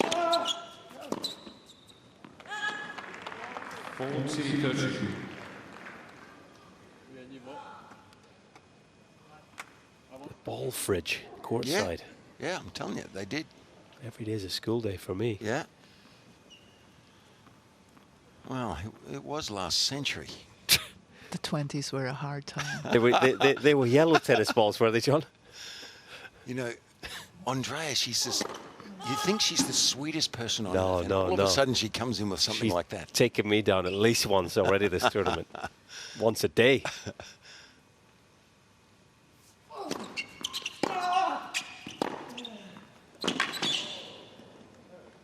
He's got some weight on that backhand too, doesn't he, down the line? That's a real bonus to back up that forehand. Let's not forget, he's been as high as #2 in the world, this young man. I think the same thing applies to the backhand, the way he's hitting it. He looks like he can accelerate as much as he wants without fear of the ball getting away from him.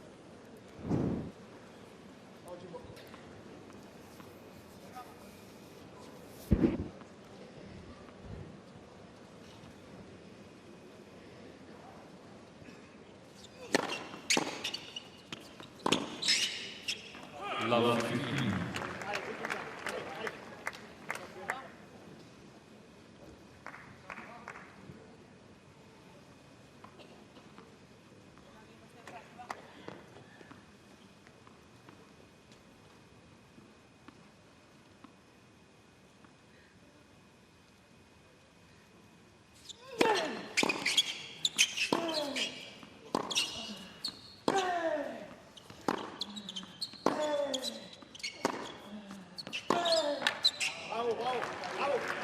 Laver.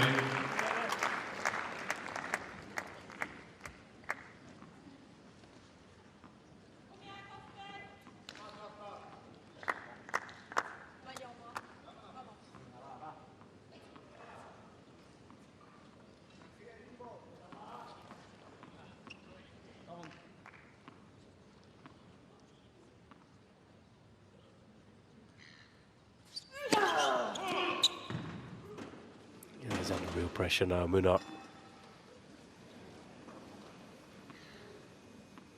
Got to think Ruud will be hunting the forehand again here on return.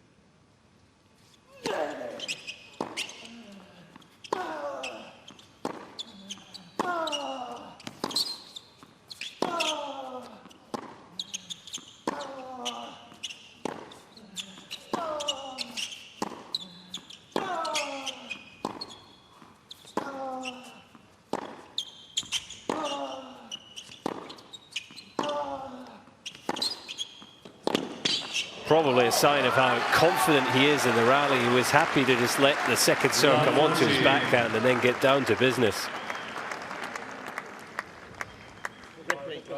And that's the matchup where he's just slightly better. You know, if you play 100 points like that, I don't know what he's going to win, but it's going to be more than 50%. For sure. Probably more than 60% tonight. 2 from 7 so far. Chance for the break in set 3 here.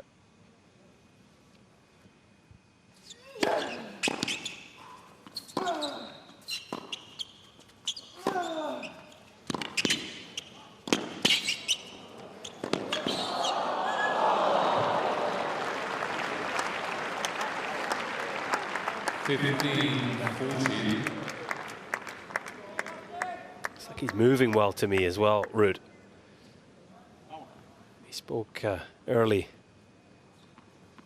2025 season about losing a couple of kilos, just sort of getting in that prime condition, prime weight for his tennis. Want to feel light and sharp on the court.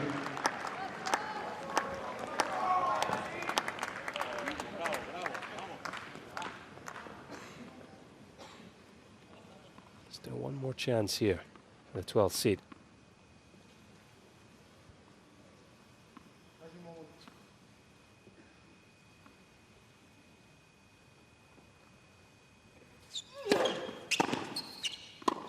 What a return.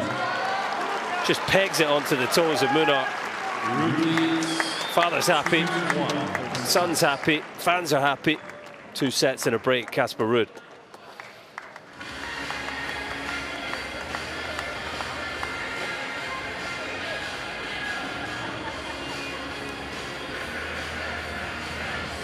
And Fitzy, have you ever seen Casper Ruud hit his backhand down the line so well? That's like a whole new opening to his game, because then he gets the rally back on his forehand and he's in full control at all times. Well, exactly. If he doesn't hit a cold winner, he does get the rally back on his forehand wing. So, yeah, it's like gold, really, Andrea, isn't it?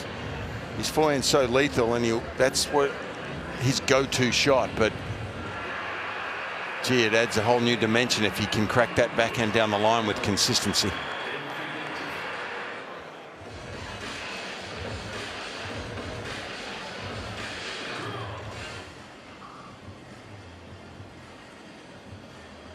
Time.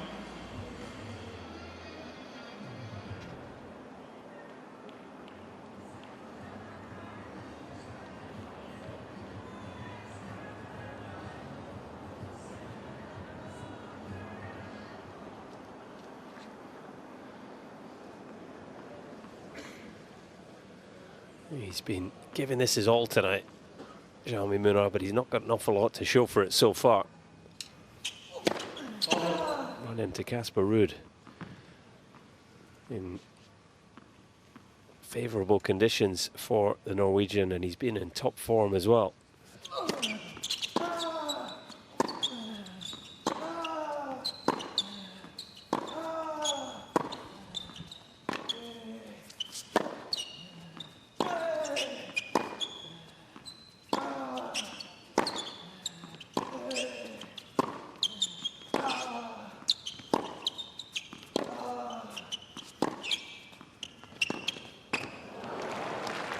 It's just a little bit too good from the back.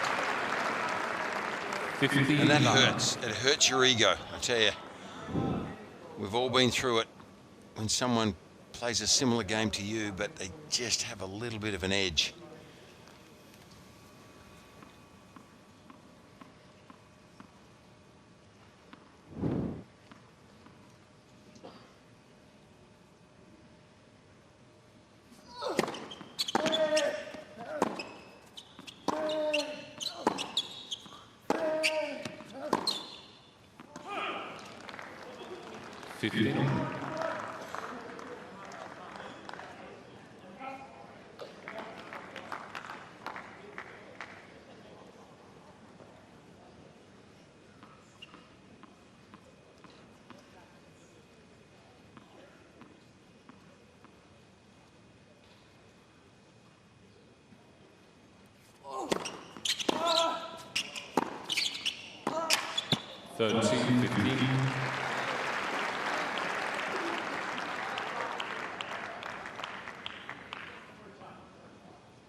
Unusual.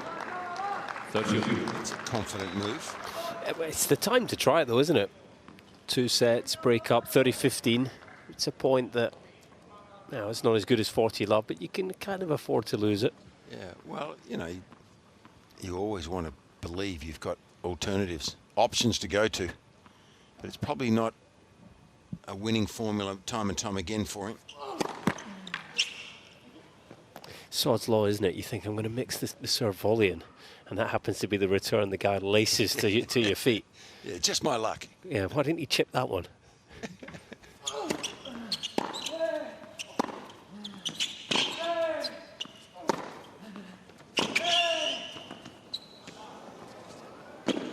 Yes, that is so skillful.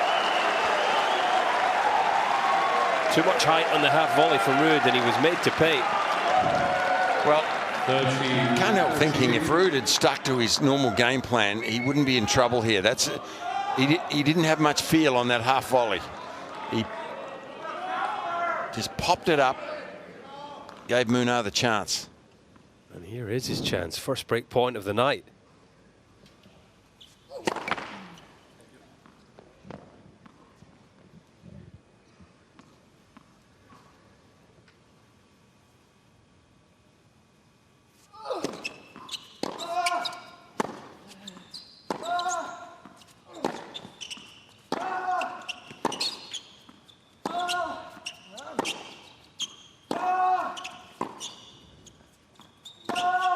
Oh, he had his chance.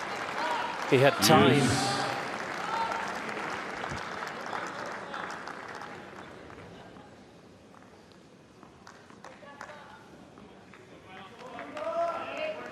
Didn't see that miss coming. Felt like he was ready to pounce.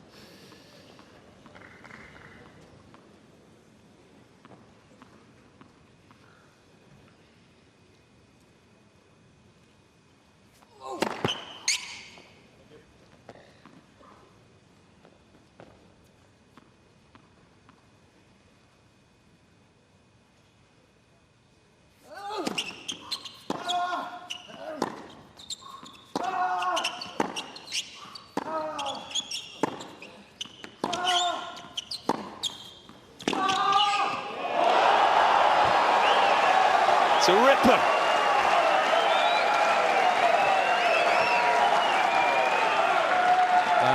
The gentleman's not worthy.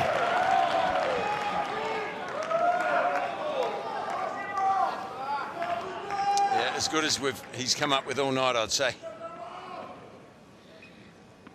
Trying to dig his way back into this match.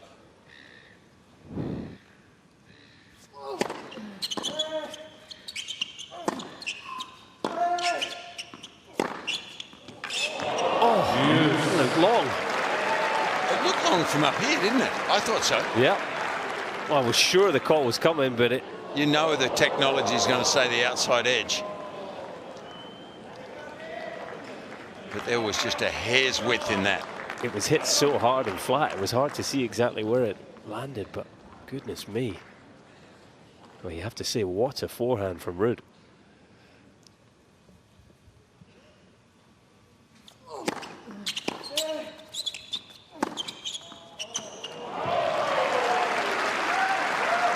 And that is Ruud.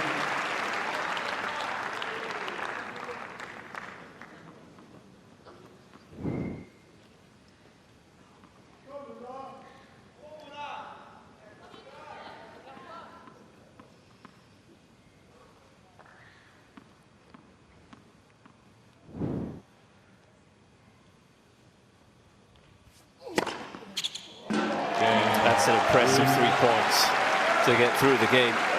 New balls, please. Ruud leads 3 games to 1. That may have been his chance. Munar.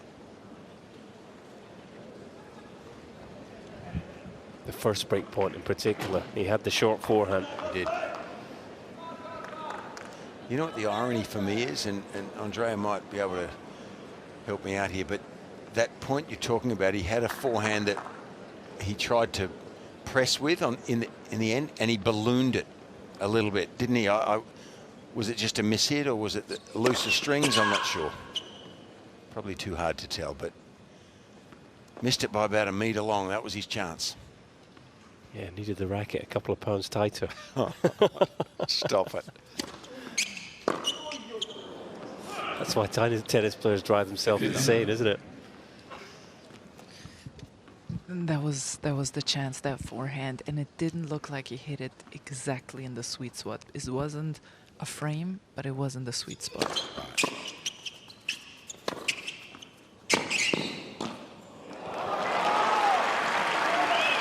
Done.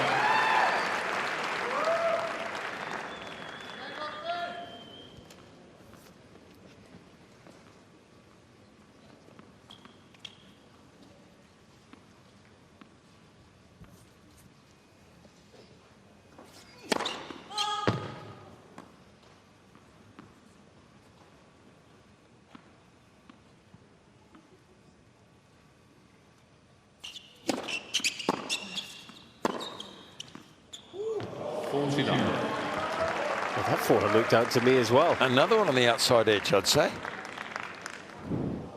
How did I know that?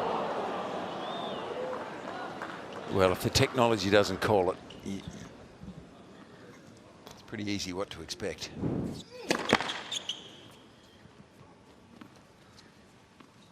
Would have been hard to beat Fitzy, just call everything out. 40-15.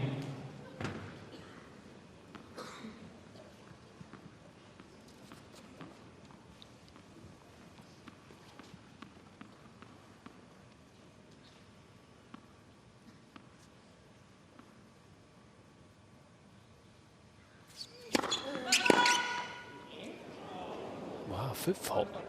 First of the match.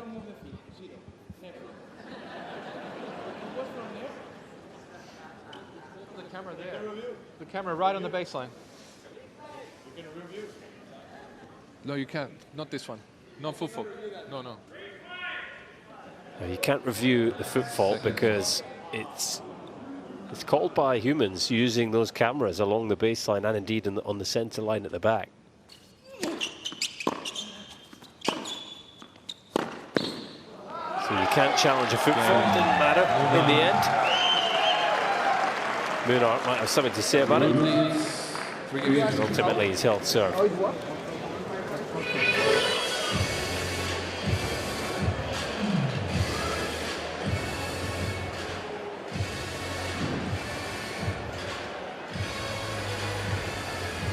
Yeah, I think maybe the front foot just creeping onto the line. Hard to tell, marginal.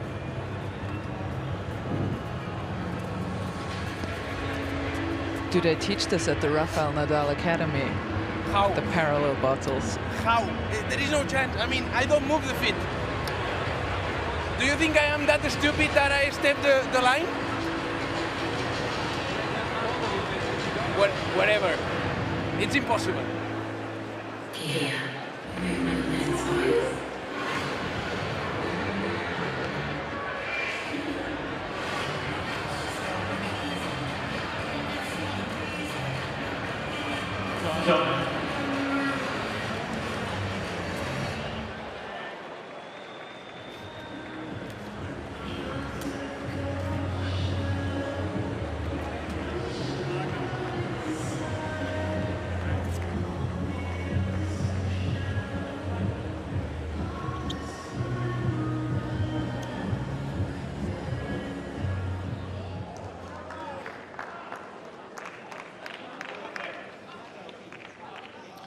Should have some belief, Munar. A couple of break points in the previous game.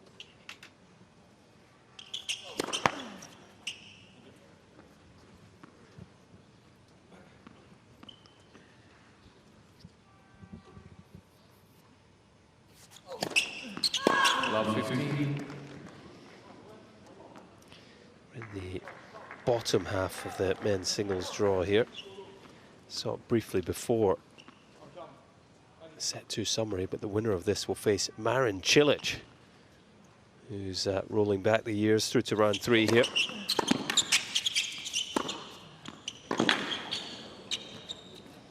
Cilic getting the better of Denis Shapovalov earlier today.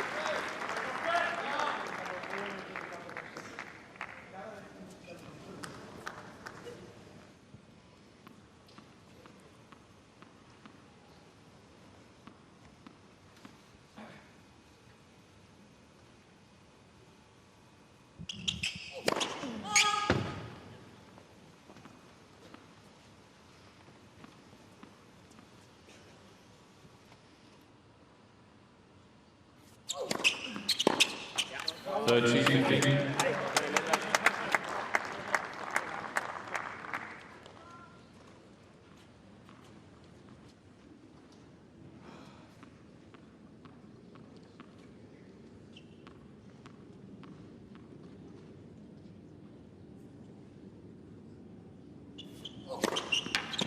Fourth sheet 15.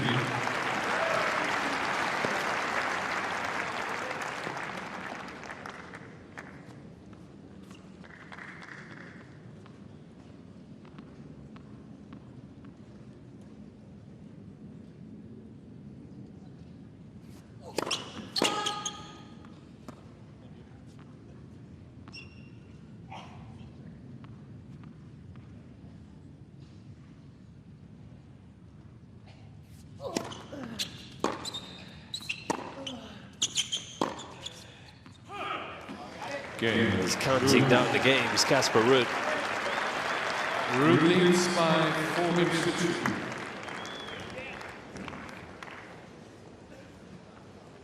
Quick change of stick.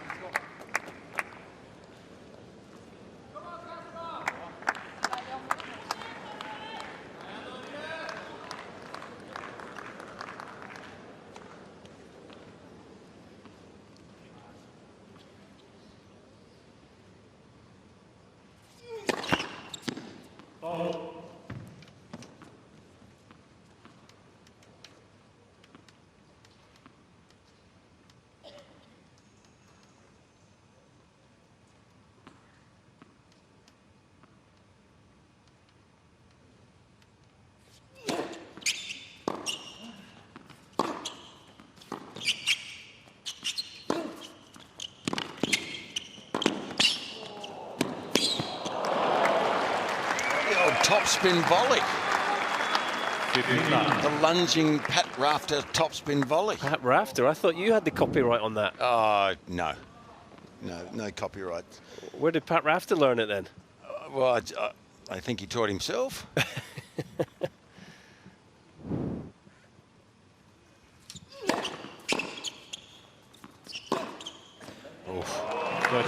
Where was that forehand on the break point, he'd be asking? Well, Ruud's.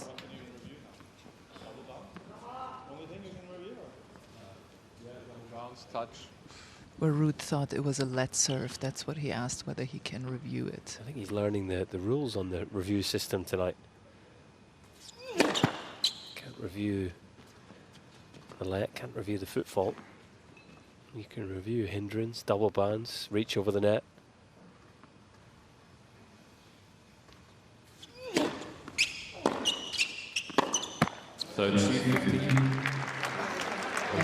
And it did sound like a let, to be fair, to Ruud.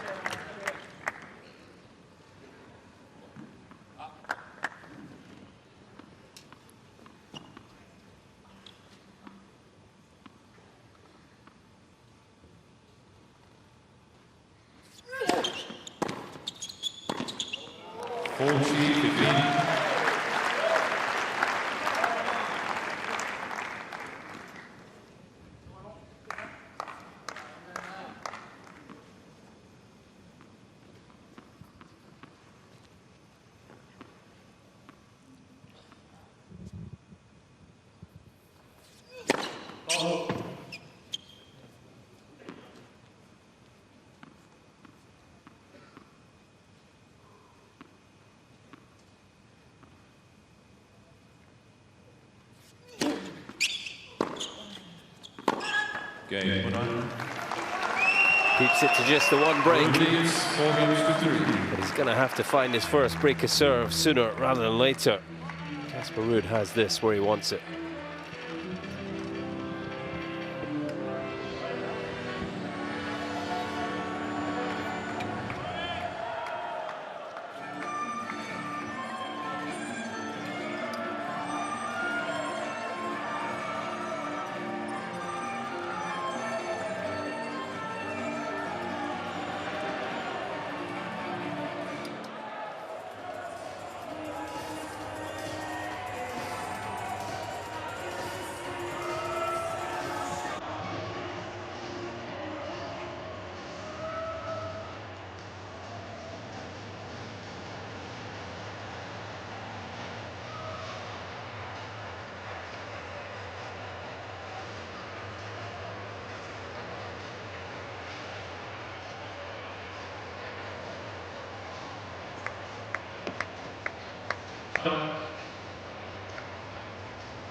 Two hours, 14 minutes on the match clock.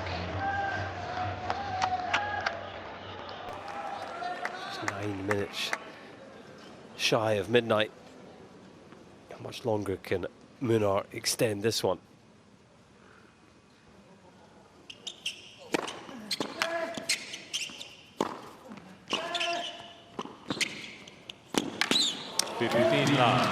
Good is he with the first point?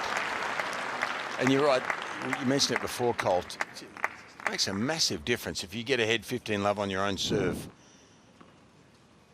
That 2-point swing at the start of the game is so important. Yeah, he's 12 from 12. Is that right? Won the first point every time on serve.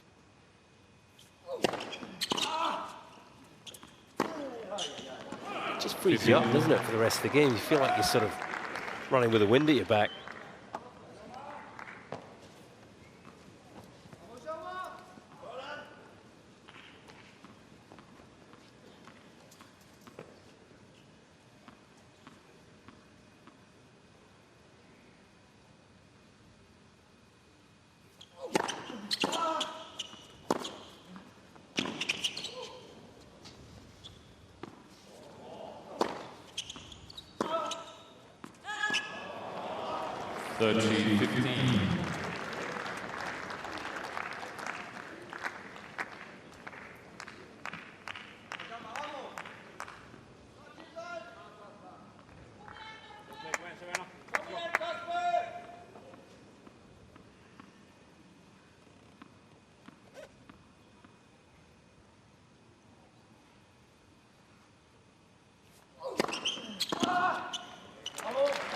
Yeah, serving well. 15.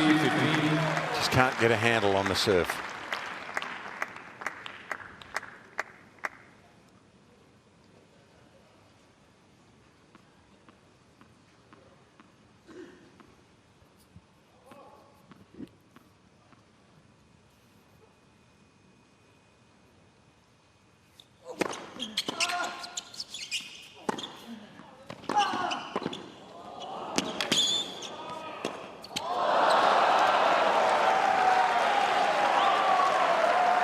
Like a volley that he should have been winning the point with. That one there.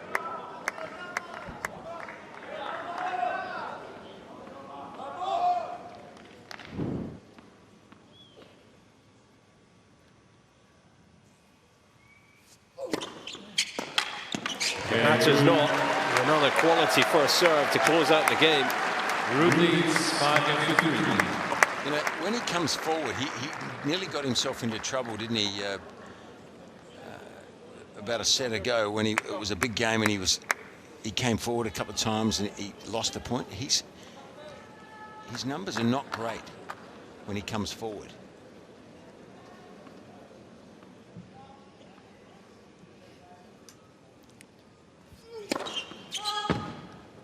What are they, 25 from 39 in the match? Is that right? And if you look at someone like Rafa, he would come in on a ball that he would be almost guaranteed he'd win the point. But I guess he's...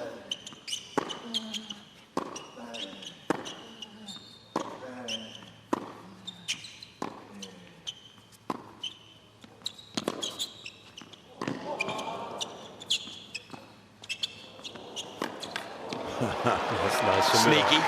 I think Nadal is a good comparison for Ruud because I feel like he came in at similar times, you know, having dominated from the back of the court. He's coming in to sort of finish the point. But there's no doubt Nadal was so efficient. Well, yeah, he was heavier. I mean, as heavy as Casper is, it's not like Rafa. But I just have a feeling that Ruud, a lot more than Rafa did, he volleys through the court. Rafa hit those little short angles, didn't he? All the time. I admire that he's trying to come in, but I think he's come in a bit more at the back end of this match when he's been in control. And he's thought, you know, I'll throw in a bit of variety and practice it. But his percentage is not that great when he comes in. It should be better, I think.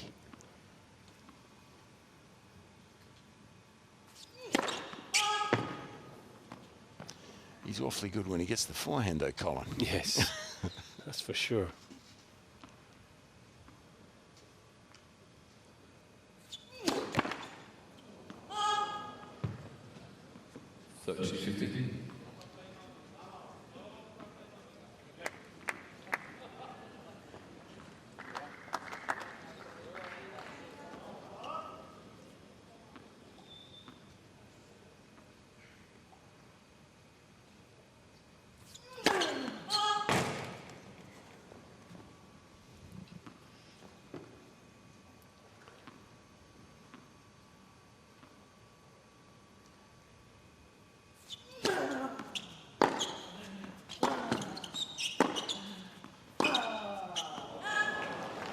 I have a feeling that Munar is going for broke now. A couple of good points to start this game and then a couple of loose ones. Yeah, he probably feels like he's got less to lose now. When you think you've got a lot to lose, you don't give away so many points like this. Yeah, not far away, Casper Ruud now.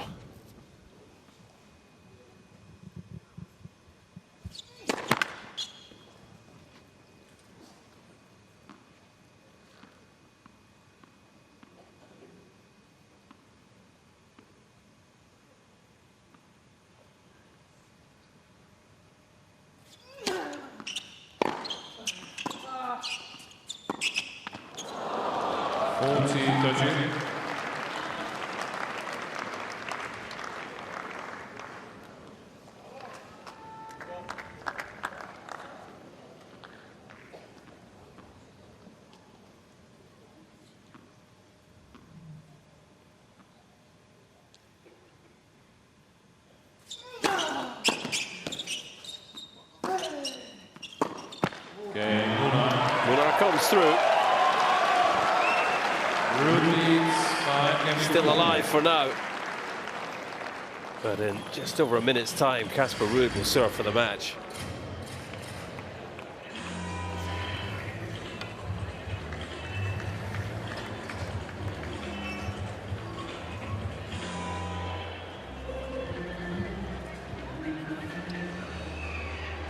There's no doubt this match hasn't gone the way Munar would have hoped, but he's just got to park any sort of thoughts like that and try and find a way to get into this game. Yes, he's got to hope that Casper, well, for a start, probably doesn't win the first point. That would help his cause, wouldn't it? But he's got to hope that he stumbles a little bit here and just try to play as well as he can. He needs to come up with a couple of big winners, probably something a bit different.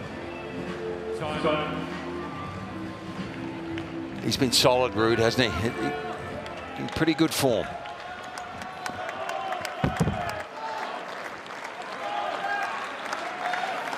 Two hours, 23 minutes of very impressive tennis from 12th seed Casper Ruud. Can he apply the finishing touches?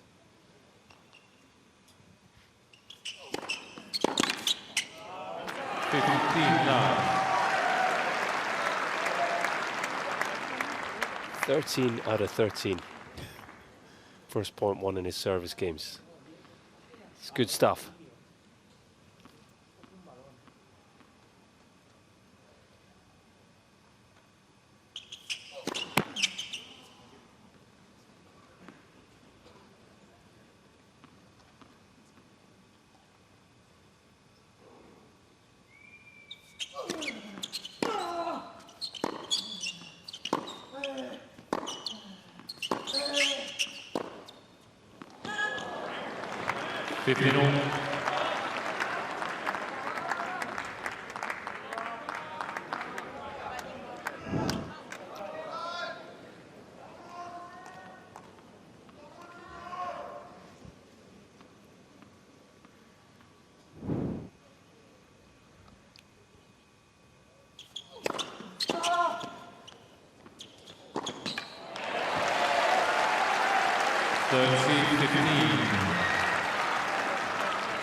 Just a couple of kilometers off his fastest of the night.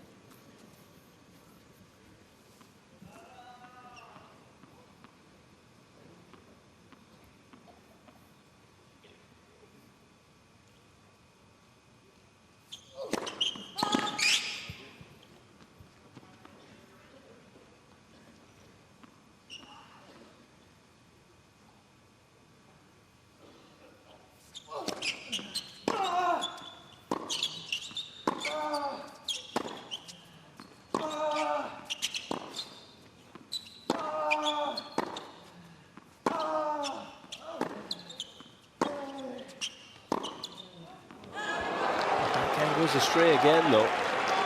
30. Never easy, never. Why is that? Yeah, it's mental. Amazing. It is mental, but you know, speaking about this the other day, you would think the pressure would be on Munar here, because if he loses this game, it's over.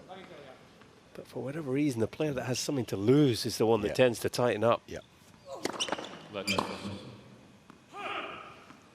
And I think that's a big part of it. The guy with less to lose is probably Munar. Now he can play his best tennis and he feels like he's probably not going to win. Just go for it.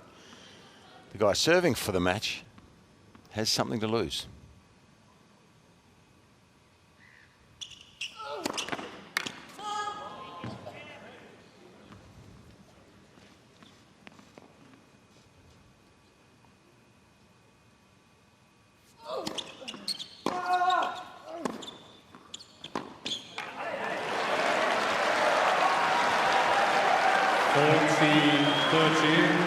He's tried, he's fought, he's battled, he's scrapped, but he's been second best for the vast majority tonight.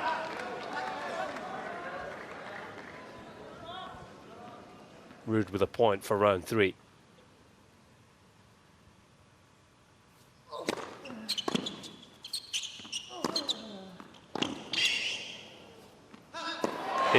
dominant display from the 12th seed, Casper Ruud. 6-3. He has taken care of business tonight on Margaret Court Arena.